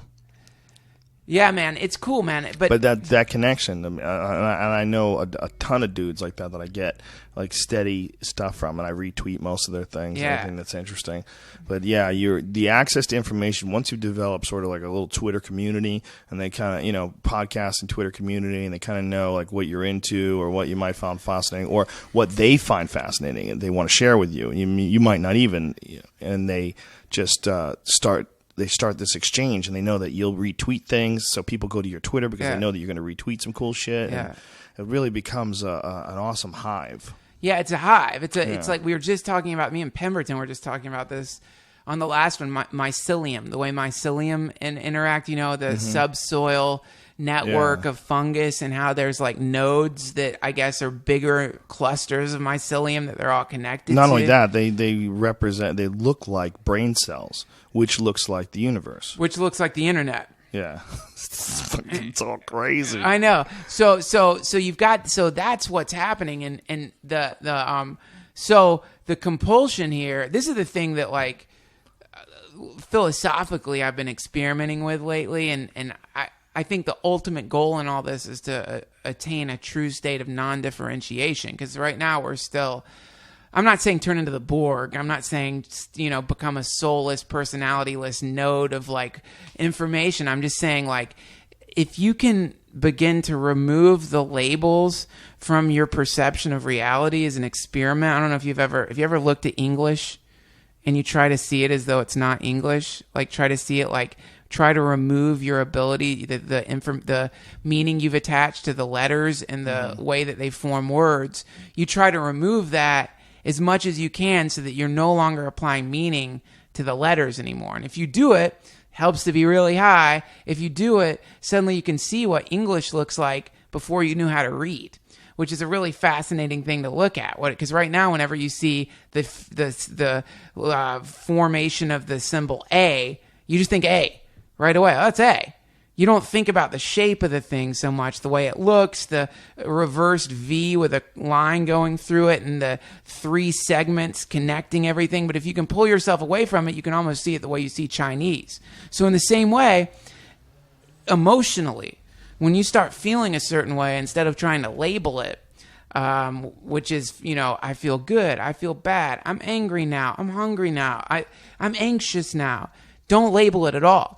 It's just now there's just a feeling happening. There's some kind of feeling emerging inside of you. And now you're not labeling that thing anymore. And somehow the act of removing the labels from your experience of reality, all of a sudden it begins to help you merge a little bit more into the whole of things. Because the reason that you're sensing yourself as a separate thing anyway is just because you've labeled yourself. You're Joe, I'm Duncan, this is my body, this is everything around me is separate from me. That however you want to look at it, it might be, I don't know, it's just like the couch, that couch ain't me, this table's not me, you're not me. But babies, where it gets really fucking weird, is babies apparently, really young babies, they think they're their mom. They don't see themselves as a separate thing from their mom. Their mom is like is merged in with them. They're merging into the world. Tribes, they don't really. They're more fluid. Their boundary between their body and the world, or their body and their tribe, the other members of the tribe, it's less. You know what I'm saying? So it's like this fucking neo-tribalistic state of non-differentiation that I think is where things are going to merge into. This state where we. Do you think that's technology that brings us into that? Well, I think I think that's what it's doing. It's certainly, that is technology. Technology is part. I don't think technology is what's doing it. I think it's just something to do with, I don't know if it's the progression of time towards the singularity, if it's the inevitable state of evolution that the longer beings live around each other, they start forming these connections and merge into each other. I don't know, man. But it's certainly something that's happening. Obviously, everything about technology is all about connectivity. When's the last time you've heard of some technological device that makes you split away from things? Yeah. An isolation app?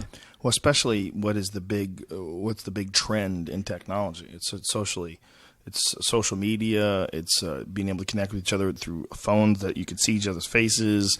It's Twitter messages. It's text messages. It's voicemail messages. It's sending pictures to each other and video to each other. That is all. That's making connections. That's all interweaving us. And it seems like there's just a matter of time. We're already symbiotically connected to these goddamn phones to the point where I leave the house without one and I feel like there's something wrong with my body. Right. I feel like, shit, my body doesn't have a phone on it. And we've got to wonder how long it's going to take and what are they going to have to come up with before we're willing to let them insert something into our body. Before they find out, listen, this phone never needs batteries because it works on your own body's electrical system. You don't have to worry about cancer. You don't have to worry about anything. And you don't even feel it. It's like less than getting a shot. Right. And they stick it under your skin. Clink. It just goes in there. All right, you're wired. Let's try it out now. Bob, can you hear me? Holy shit, I hear you in my head. Like, and we can have phone calls inside our fucking heads, and it uses our neurosystem, our neurological system, it uses our veins and arteries as like highways to transmit data, and that data gets to the brain. Yeah, the data is available for the whole body, but the brain hears it. You hear the voice in your head. That's not outside the realm of possibility. That is way more likely and way more feasible to me today than a car would have been 300 years ago, or a fucking television, or the internet. Well, yeah, it's the, I guess in nature, when you see the incredible thing that happens when a tree grows out of concrete or a tree grows around a wall and they've kind of merged together like that. That's kind of what's happening with us. Like right now you're wearing headphones. You've already got headphones strapped to, a watch strapped to your phone. You've got your phone in your pocket. It's already kind of like it's getting as close to you as it can. So it only makes sense that soon it's going to get into you. And then you can also have the option to have replaceable body parts. Sure. I mean, we already have replaceable hips, replaceable knees. And if you've ever seen the hip replacement surgeries, you've seen what they actually do. It's gruesome, man. They hack off the joint. They hack off the end. You know where the ball goes into the socket? Whoa! You know how the ball goes into the socket? Yeah, they hack that off. And then they put an artificial one there. And they screw it into the bone with a very long screw. So it has to become fused with the bone. It has to grow. And then this artificial hip is connected to this artificial socket that they have to insert into your hip area. Yeah. And then it's you have a new hip. You have an artificial hip. No more pain.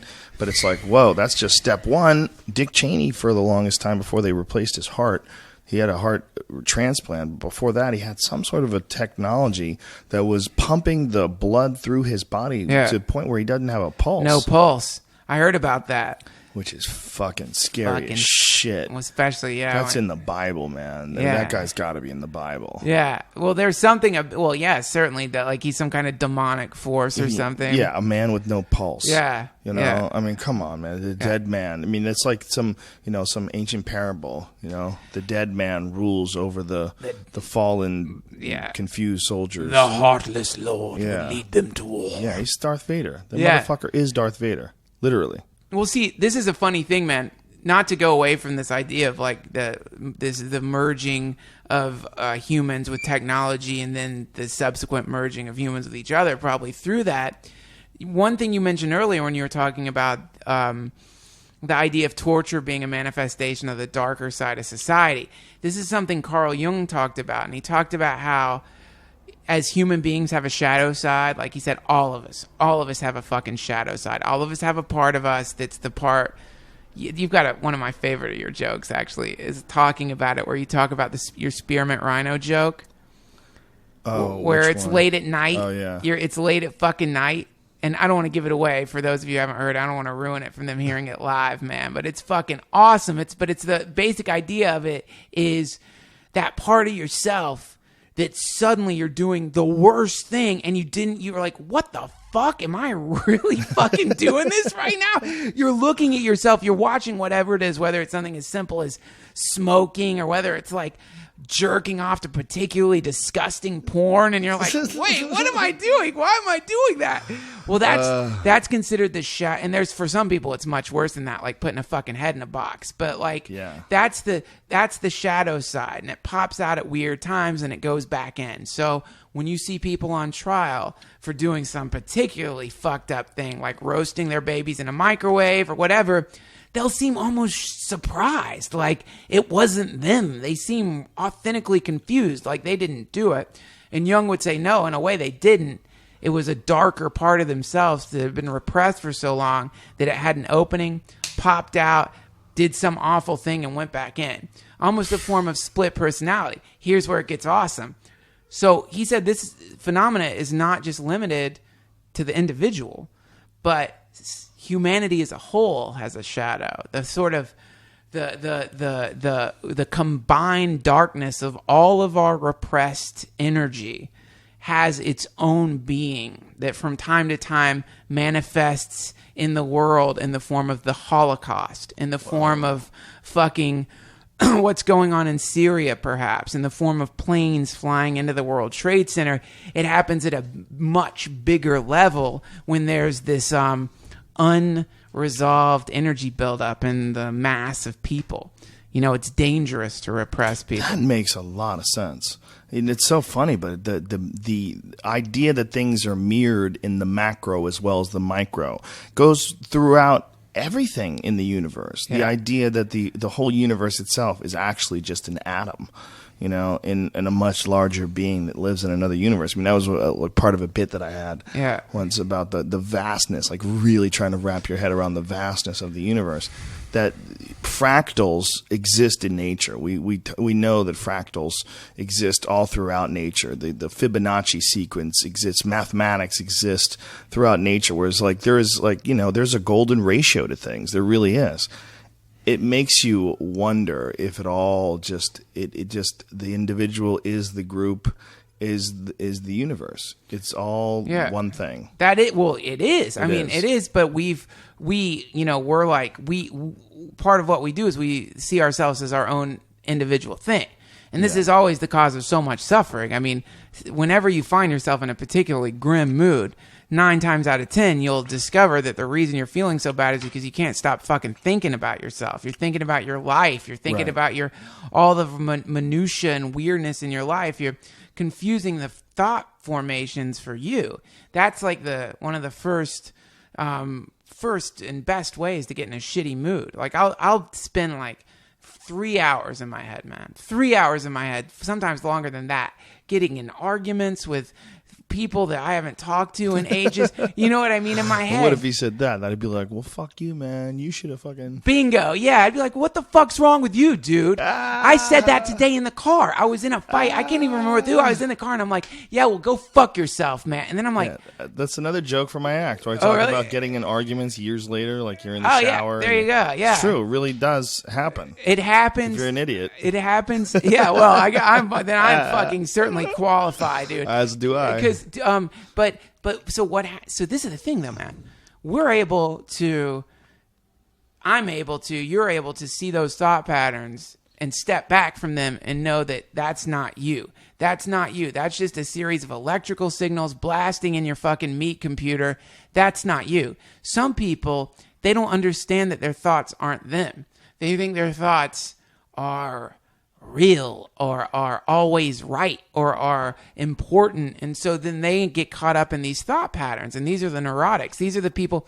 If you ever watch somebody, it's like, but it is you though, man. It is you. If it goes awry, you're responsible for it. You're the one who's supposed to be, if you want to play a part in this culture, your awareness gives you a certain amount of responsibility. The more awareness, the more responsibility, and you have to realize that, you know, you're the one who's actually acting on these thoughts, and you can correct. Well, it is you. Right. I'm saying, like, there is the problem with not looking at us as individuals is because it's an either or. You're part of the collective. You're part of the multiverse. Yes, you're also Duncan Trussell. Okay, you also have to pay your own fucking bills. You have your own car. You got to deal with your own things. Yeah.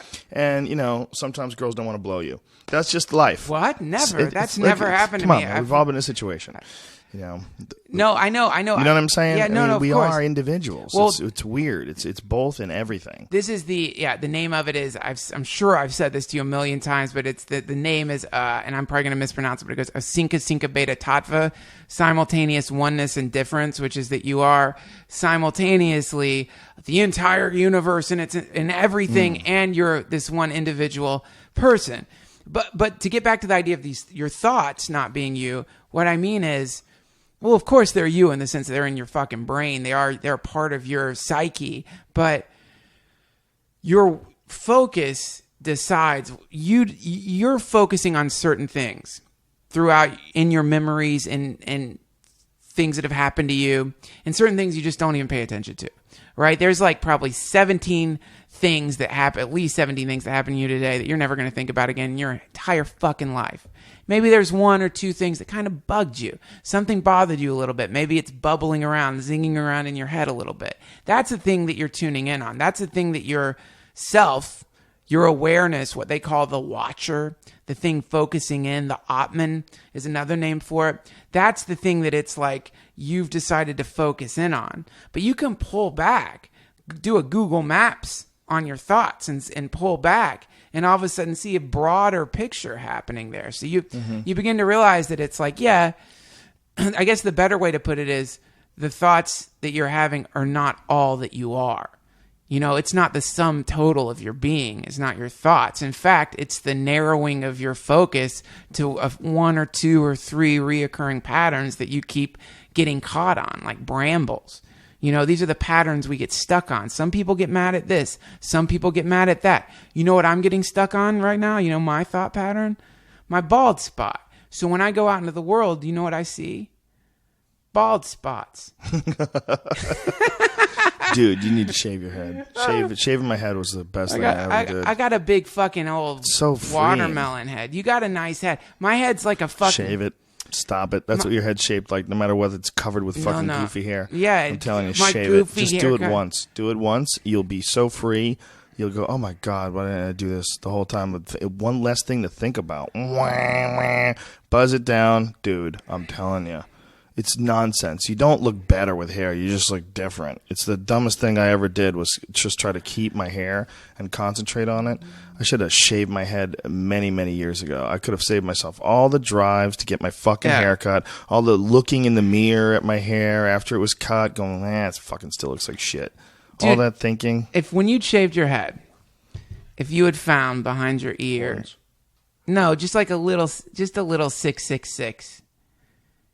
What would that do to you? What would 666? Like a little clearly a birthmark that said 666. Would that fuck you up? No. You would just be like, I guess I'm the devil. Whatever. As long as I'm still me, man. Then I would know that the devil's not that big a deal. He's a great guy. It's not to fucking hurt anybody. It's more propaganda. That's exactly what he would say. Maybe you're Satan. Really? No. Of course not, Joe. But my point in the bald spot thing is not like so much like I really fucking care. I'm coming to terms with it. No, you're not. Shave your head. I'm coming to terms with my point, though. I'll shave my head. My point is, let's do it now. Let's do it on the podcast. Here's my point. I have the clippers in my I trunk. don't want to shave my fucking head, man. How come every day you get closer to just truly admitting that you have a cult? Every day. Because what you just said to me is the compulsion of all cult leaders somehow. They just want you to shave your fucking head. I don't want to fuck your wife. Well, I don't have a wife. Well, if you had one, I wouldn't want to fuck her. I swear to God. I don't want to fuck your wife. Thank you. But appreciate it. I wasn't talking about your wife. I'd rather punch a grizzly bear. But yeah, that's the next thing cult leaders probably said. He's like, look, you've got to. I don't want to fuck your wife. Somebody said this to me once. A Brazilian friend of mine was a very good expression, and I don't know how they say it in Portuguese, but he said to me, a man's wife is like another man, not for fucking. All right. I was like, wow. He goes, yeah. He goes, she breaks up with you. She's still a man to me. Wow. You know? Yeah, because we were talking about a guy who was banging his friend's. It's a long story. It's a very dark story.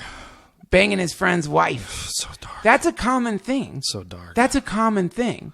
It's so sad to think that there's women out there that would do that, fuck their friend's best friend, and then the guy has to find out about it somehow, or has to see them looking at each other funny, and then he suspects it, and then he catches them, and his fucking heart is leaping in his chest, boom, boom, boom, boom. The nightmare. The fucking, the private investigator gives him the photos. You really want to look at these? And she's sucking his cock. Yeah, and so happy. Yeah. There's an old overturned bottle of Jack Daniels. She's wearing the fucking underwear she never wear on you. She's got fucking... she's got fucking makeup on. She looks so more beautiful than you've ever seen her in years. Flushed with your fucking friend. Just you know who I'd hate to be the most? Not the guy whose wife is fucking the girl. Either that girl or that guy. That's who I'd hate to be the most. The girl, the guy who's the best friend, the girl who's the wife. I would hate to be that. Yeah. Because that is what you talked about before. That is the shadow. That is that fucked up thing that makes you do fucked up things. Yeah, the shadow. I knew a dude, man, who was always trying to fuck his friends' girlfriends, and was always like sneaking around and always like like telling them, like, you know, listen, I can't promise you that this dude is faithful, you know, like say like creepy shit. He kept getting confronted, like a bunch of people like left him as a friend. Yeah, and you know, there was a lot of shit we found out about him before everybody sort of separated from him, but a lot of shit was like, you know, just ridiculous instances of this guy going after other guys' girls. He like had a compulsion. Yeah. Even if he was like your best friend. Yeah. He didn't care. Didn't care. Yeah. Well, this is that's a fucking creepy place to be for that guy. Yeah. And for the girl, for sure. Yeah, it's creepy for her too, but you know, but it's really creepy for that guy. Well, the guy lives in a forest of cunts. He's a cunt. He's a cunt creature. He lives in a. He's just a cunt in a tree of cunts. Ugh. Yeah, he's a disgusting vampire. So horrible. Well, it's terrible when you realize someone like that's infiltrated your life. Yeah. Now you got work to do. He was very charismatic too. A lot of people weren't aware of what was going on.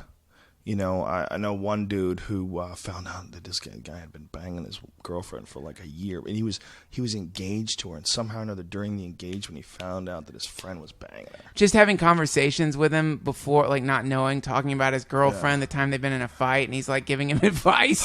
Oh, I'm sure there was moments like that. I'm sure. Oh man! But the thing is, this dude knew that his friend was banging a bunch of other girls too, and his friend was trying to bang like there was other situations where other guys' girlfriends and shit.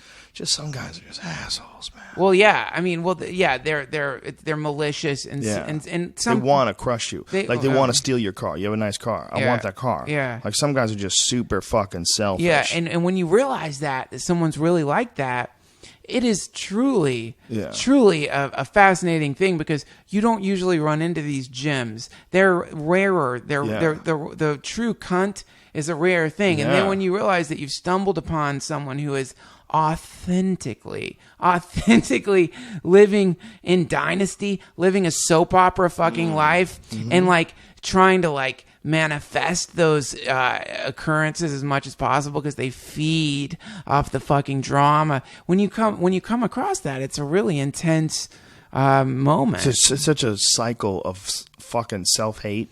It's such a trap for the person who's doing it. Because as much as you're getting away with it, you know you're a piece of shit. Well, you can't fucking look at yourself. Well, it's like people who are in business relationships with people and who are cooking the books and stealing from their partner. Yeah. And, I was talking to John Anthony West. He was talking about the guy who produced one of his specials, took off with $150,000 in profits. Yeah. I mean, it's just what happens all the time. Yeah, all the time. Didn't fucking Dane Cook's brother rob him? His own brother robbed him. His own fucking flesh and blood. Yep. His own brother robbed him. His own brother. Yeah, robbed him. Yeah. So this teaches us the fallen state that humans are in. Like humans are not necessarily though. Humans are in right now because of all of these past generations that didn't have the access to information that the last couple have had. Yeah. So there's been this huge like ripple in time where the whole paradigm just boom, the fucking top came off, parts went flying, everything's like resettling, hubcaps are spinning. Yeah. No one knows exactly how everything's going to land. This is like a chaotic situation. Like someone has thrown the biggest game changer in the history of the fucking known universe right into play in the biggest thing in the known universe as far as like the conscious ability to change its environment, create nuclear waste, put people on other planets, send things into orbit. I mean, this one organism that can do all this crazy shit just came up with the one game changer for its own kind. Yes. The internet. Yeah. It's all happened inside of our lifetime, Yeah. and it's not like anything that existed before it. So all the momentum that we had, even through like ridiculous shit like fucking the Bay of Pigs and the JFK assassination, all the momentum that we had of culture, all that's been tossed on its head. There's a lot of shit right now that's still going on momentum. There's a lot of shit like certain laws that are in place, the whole electoral college situation. Sure. Those are clearly running on momentum. Those are like old systems that make no sense. That everybody's like, "Oh, what? Yeah. You be a representative? Why can't one person have one vote? What is going on here? What is what representative? Like, what the fuck is a federal law, and why is a state law different than a federal law? And what the federal government comes in and fights with the state government, and what the fuck is going on? There's a lot of that shit, man, and that shit is all going to go away. Yes. All the shit that makes no sense, you're not going to be able to sell it to people 2 generations from now. It's just going to be too hard to not tell the truth.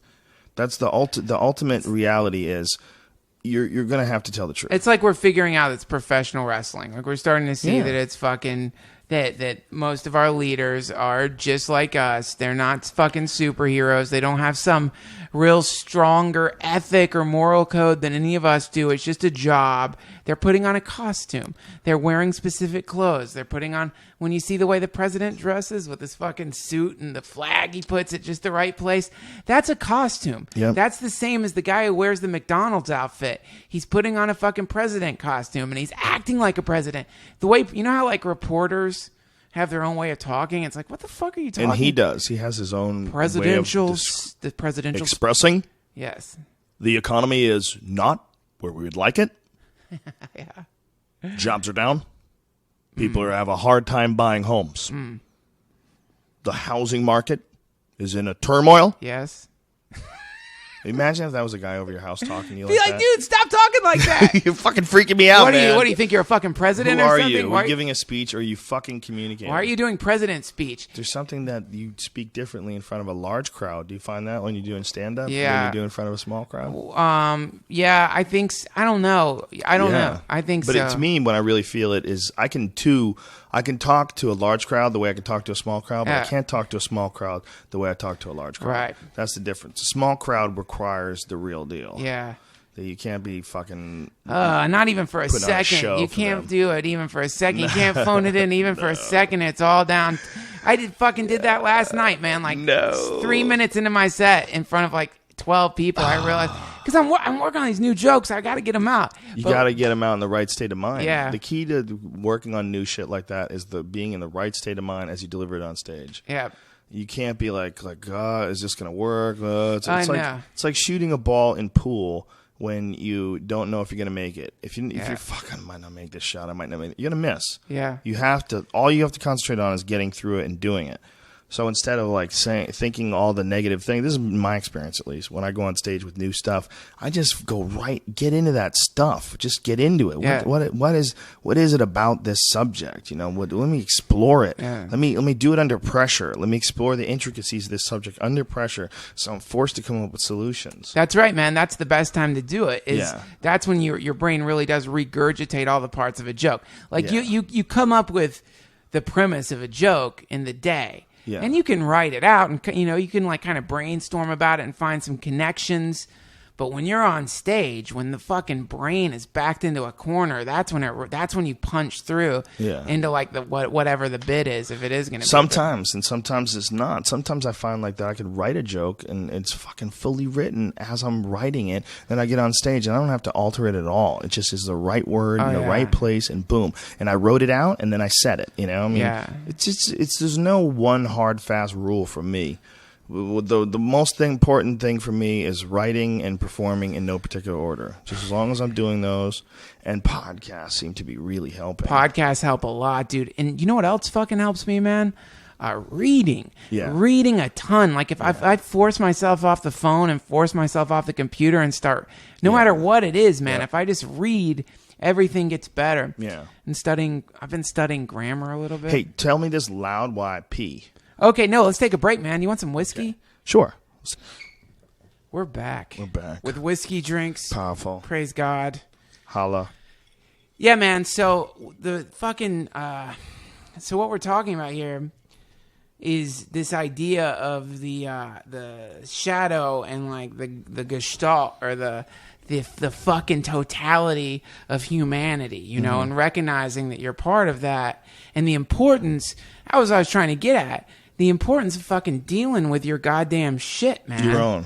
Because instead of like worrying about, man, I got on the fucking plane with this guy, totally cool guy, had just been up with Alex Jones at the, what's it called? The meeting of the people who are like Bilderberg the group? Bilderberg group. They're protesting that. Really fucking cool guy, man. Like he had this sheaf of like information about chemtrails, vaccines, all the classic conspiracies that Alex Jones talks about, man.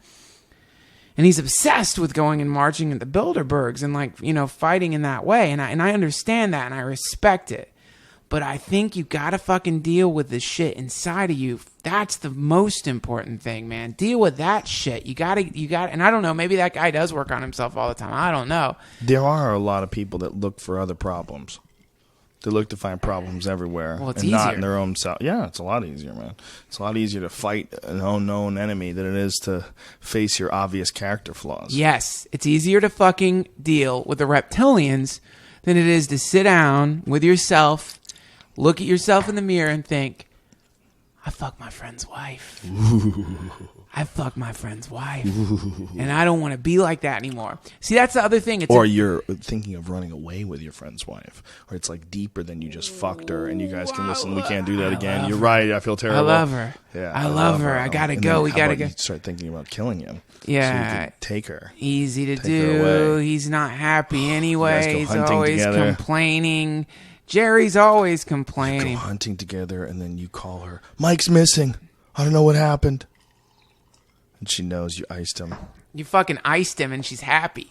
Maybe. 'Cause Maybe she's- she's not. Maybe she realizes she just had the father of her children killed because she's having an affair with some guy who's willing to fuck his best friend's wife. Listen, man, this- and maybe kill him. It's just- Dun, dun, dun.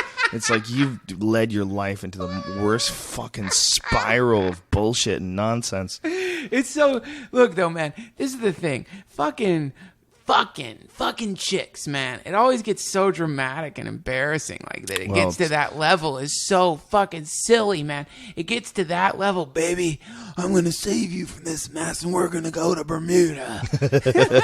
We're gonna move to Costa Rica. We're gonna live on the island. Okay. It's like while you're dying of a bullet wound, she's Patricia Arquette. I love you, Danny, and I'd do anything for you. Yeah, oh my it's God. embarrassing, man. It's like, this is the problem. We're still stuck in the micro. Yeah. We're focused in the micro. If we could just pull back a little bit, man, Google Maps back 3 notches Right. and look down and realize that girl is not everything. We were talking about this when you were 15 or 16 and fell in love.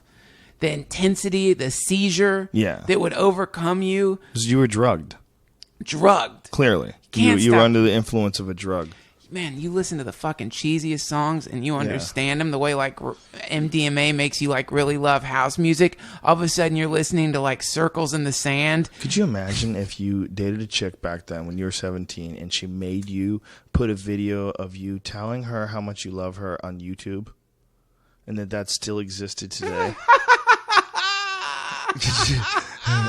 Because that's what's going on today. People are doing shit like that. And you're never going to get away from the idiot that you were when you were 17. Dude, I would get a fucking goddamn facelift. I would get my face like burnt or You'd have something. it changed? That wasn't me. That wasn't me. I never did that, but I would totally do that. I'd be like, I'm gonna prove my love to Jan. Of course. Jan. Whoa.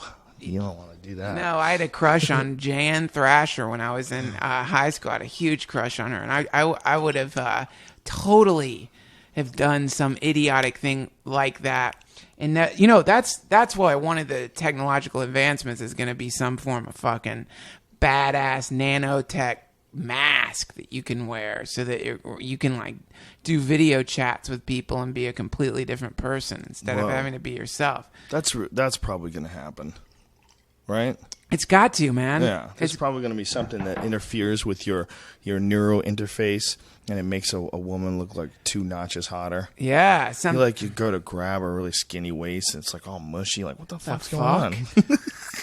I wouldn't mind. Hoaxed you. Be kind of cool in a way. Like, What if they smelled though? What if you had one at your? Looked hot as What if you had one at your fucking house yourself? So when you brought girls over that you didn't think were cute, you could be like, "Baby, Oh, do you mind putting on the neural interface device God! tonight?" I want to be me. I don't want to be Jessica Rabbit. Come on, Roger Rabbit is one of my favorite movies ever. Come on, I'm a put it big on. Charles Fleischer fan. Just put it on, please. Please put this on I for want you me. to look like Charles Fleischer. Just one more, baby. Tonight, I'll take you to the movies. I'll do whatever I gotta do. Yeah, dude. Yeah, that's the fucking thing. Or even better, the neural implant is inside you, so that when you're fucking them, you're just like, mind project image of Jessica Rabbit on this fucking chick. Anime Japanese chick plus tentacles. Are you really looking at me right now? Are you really looking at me? Yeah, baby, yeah. Your eyes seem like you've got your projector on. You know? How many fingers do I have up? Yeah, man. That's like another But that's another thing that we have to look forward to is the ability to like no longer think how defined you are by your physical body. Well, I'm worried that that's what reality truly is. I'm worried that reality really. My most recent ridiculous theory is that we are operating inside a simulation. This is not a real reality, and that we have gotten to the point where we have bred ourselves down through the use of technology and just through natural selection and the way the world around us changed. We literally are those gray aliens. We literally do interact with each other with our minds. We literally are thousands of years from now in the future, many, many, many, many, many generations of change, and what we have become is like literally these sexless things who have no risk or danger in their lives.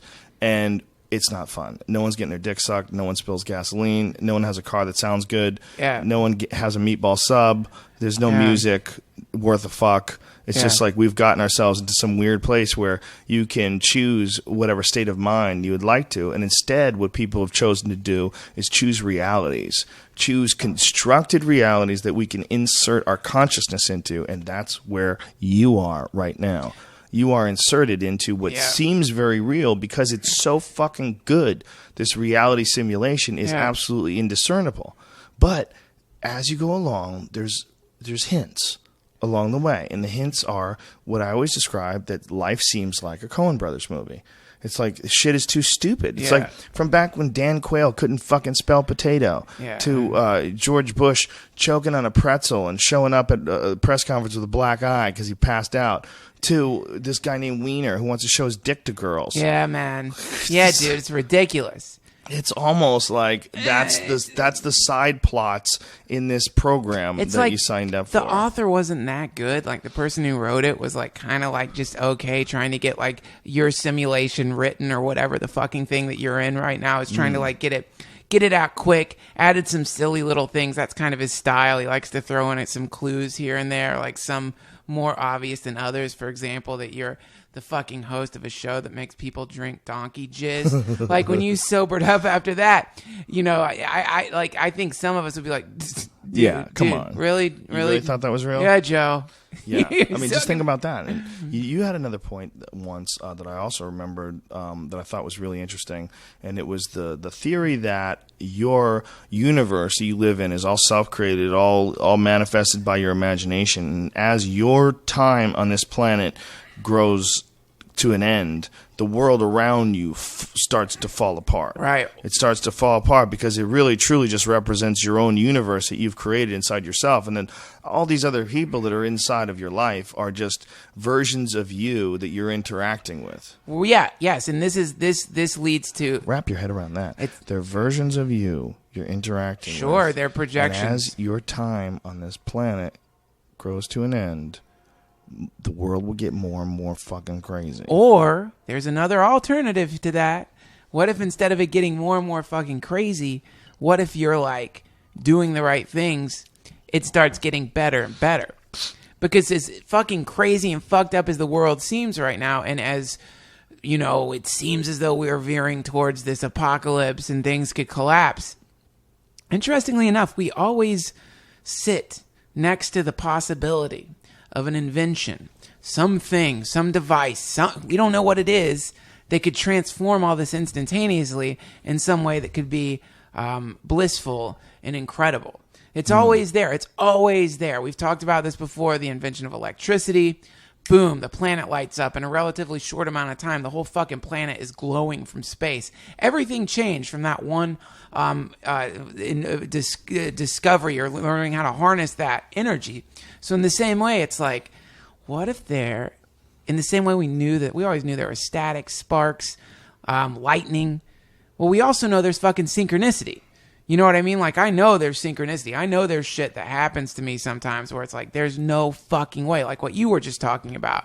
What Terrence McKenna called novelty. These fucking moments that happen where in the macro, Wiener is the guy who's showing his dick. In the micro, the times that you're like thinking about someone and then you run into them. Or like the times... Or they text you. Or, dude, I just ran into this person that I've never seen. I haven't seen them in years. I was hiking my dogs way up in the fucking hills. They were walking up there. Then the next day, I saw them at the fucking gym. And then the next day, I was walking down a totally different place and passed them 3 times in a fucking row. Why? What does it mean? I don't know. But it fucking happened. So this is synchronicity. And so what if that's a force like electricity? And so somebody begins to learn not just to have those accidental eddies of coincidence, but suddenly figures out a device that makes synchronicity happen, where you turn that shit on and all of a sudden everything harmonizes, swirls into this kind of transcendent state of... Well, I don't know if it has to be a technology. I think the idea is that as you live your life more and more in tune with the universe, those synchronicities happen more and more. You have these connections with people that are open more and more and more because you truly are you're in the right frequency. You're not resisting. I think we both know that people who are full of shit, people who are liars, like they don't even realize that it's kind of obvious that they're liars. They don't realize this creepy thing that they give off, Right. Because they're lying to themselves as well. Yeah. And they miss out on all of it. It's like one of the reasons why I said that I don't think that people who steal jokes can write jokes, because I think that the mentality that it takes to steal jokes is polar opposite from the mentality that it takes to write jokes. Yeah, no shit. Totally. Yeah, Yeah. exactly. They're all shit writers. Every single one of Yes. them is a lazy shit writer. Yeah. If you go back and anyone that's Yeah. got busted for stealing, you go read their stuff. It's shit. It's always really obvious the difference between the stuff they wrote and the stuff they stole. Because they'll get arrogant and stop stealing and think that they can just get by on their own writing. Just write crap. Oh, Menstelia. He is the worst. That's the one that Megan Murphy. Morgan Murphy. Morgan Murphy. Sorry, I call her Megan Murphy. I'm sorry, Morgan. Morgan Murphy did that awesome thing where she did like Carlos Mencia's material, like deadpan. Yeah. Fucking incredible. It's the one most ridiculous bit that he does too. Yeah. One of them that's like the clearest example of something that guy wrote that. That's his. That's the difference. Yeah. You can see it. I don't think you can. I think if you're stealing, you're not going to be able to write. I think the mentality that makes you pretend that you thought of something that's not yours. It's confusion, man. Well, not just even a thought, but like the idea you're going to take it from someone else. Take it and then push it out as your own. It's confusion. Yeah. It's not just confusion. It's a selfishness. It's a creepy, almost sociopathic selfishness that's exactly the opposite of the kind of thought process that's necessary to really come up with good material. Coming up with good material, you're not thinking about, I'm going to get all the reward from me. Here I go. Now I've got this bit. I took his bit, and now I'm going to get the reward from me, and I'm going to say it, and they're going to love me. Mm-hmm. When you come up with a bit, it's almost like, you're not even there. It's like I write bits sometimes. Like I'll be sitting in front of the computer and I thought, and then I sat back and go, where did that fucking even come from? Like I wasn't even conscious. Yes. I mean, I'm sort of relaying it as it pops into my head, but it's like they're little gifts from the sky. And you're not thinking about yourself when you write those. You're not thinking about people are going to love me because I stole this and they're going to love that. I say these things, it's going to make them happy. No. It's really the opposite. So I think when you do that, when you have that selfish stealing mentality, it shuts off your creativity. Well, yeah, it shuts everything off. This is what, oftentimes why like some people who, it's like a real fucking paradox, man, when you don't have a lot of money. And I know because there have been times in my life where I've not had a lot of money. And you shut down. You're scared. You shut the fuck down, and you're like always trying to scrimp and save. And you're not gonna. You tip like 15% at the most, and that's it. And you can barely do that because you're fucking broke. You're literally thinking, man, I got $60 to eat for the rest of the week. Right. You really have that situation when you're poor, and it creates like this really like you clamp down. You hit the floor. You're like, so the way to fix that is this paradox. Because the way to fix that is instead of trying to keep what you have, it's to fucking give it away. And then shit starts coming in. And you don't have to give it all away like a crazy church fucking thing. But 10%, go to DuncanTrussell.com and click on the donate button. And I guarantee that's planting a prosperity seed. No, I'm just kidding. Isn't that weird, that prosperity seed idea? Yeah, it's the most awful, evil thing. That was a joke. By the way, people. That was a big joke, everybody. That's a stupid joke. But my point is, don't give it to a podcast or a fucking preacher. But if you start giving back a little bit more than you think you can, shit's going to start coming into your life that That's you weren't such a expecting. hard thing to say because you're saying that, but there's no real cause and effect. It's like it's a mystical thing that you're saying. It is. Because you also have to do things too. You have to work. You have to, put in the time yourself. You got to do everything that's supposed to be done. You have to put in the work. You have to have the right attitude. You have to have the right friendship with people. You have to have the right amount of generosity with people. But you're not going to get all that at once. No. You got to start small, start slow. The point is there's a little bit more in your life that you could be doing than what you're doing right now. What I always tell people, and I've said this on my podcast a million times, that there's a way to live your life that you could use it like a tool, and that way is pretend that you are the hero of your own story. Yeah. You're the hero. If you were the hero, if you wanted to see a movie and the movie was about a bad motherfucker and the bad motherfucker found himself in this shitty situation, how would he handle it? What would he do? How would he get out of it? What would the coolest guy in the movies, how would he get out of it? The guy that you would really admire, and I wish that was my dad. I wish that was my son. I wish that was my brother. I wish that was me. Yes. Yeah, you can do that. You can decide that you're the hero because you woke up. Look at every fucking movie where someone becomes a hero, like Rocky. He's a fucking loser in the beginning of the movie. He decides to get his shit together, and that's possible. Everyone is defined for some reason by their past. Instead of educated by their past, instead of the worst possible scenarios, it means like, well, you know what? I know that the worst case scenario is this. I've been through that, or at least one of the worst case scenarios, or a terrible case scenario. Now I know that that's possible. Let me just go the total opposite and become super successful. Well, history is littered with people like that made that choice, that did the smart thing and evolved and grew and and moved on.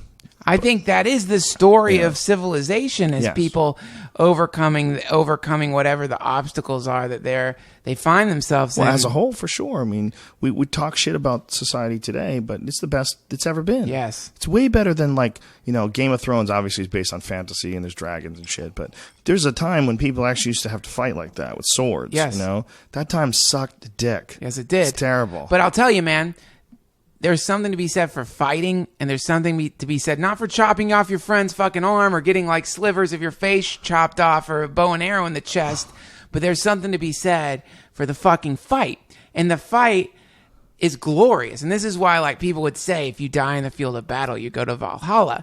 Well, in the same way, there's a field of battle that people have in their fucking lives right now. And that field of battle is that fucking thing where you got to sit down and look at yourself and be like, man, I need to lose some weight. Yeah. Man, I'm going to have a heart attack if I keep getting fat. Yeah. Man, I got to stop beating off when I have blisters on my dick. Yeah. Yeah. I got to stop forcing myself to have that third erection. Yeah, I got to stop. Obsessively, compulsively talk about Man, I'm not going to fucking play video games for 6 hours straight. I'm not doing it. I'm not going to fucking do it. I'm going to delete it. I'm going to break the disc in half. Yeah. I'm going to delete my account. Yeah. See, this is beautiful because it seems like the worst thing ever, but then suddenly you realize what you've got there is conflict. Like, you're not going to get in shape at the gym lifting fucking air. You need this. You need the tension. You need the weight. In the same way, you're not going to grow as a person unless you identify the things in your life that you need to overcome. And just that identification creates this tension. And that tension, that feeling of tension, people try to avoid that. They think it's something to be avoided when they should be diving right into it. I know you got to go soon, dude. I got to go hit the ice house. Dude. Good times, my friend. As God, always. As always. Thanks so much for coming over. The most fun podcast. Anytime. Fucking the best, man. We should, like I said, we should do this once a month, I think. I think once a month. Oh, yeah. Good. Let's do it once a month. Every couple of weeks, even, if that comes up. Whatever. Yeah, I'm going on the road after I get back. You got anything coming up? Any shows? No. Most of I'm going to be around town for a while. I'm trying to write new shit. Doing a lot of that. Me too. Well, Joe. Powerful Duncan Thank Trussell. you for coming out to my always fucking fun, my friend. side of town and doing the podcast. I love you.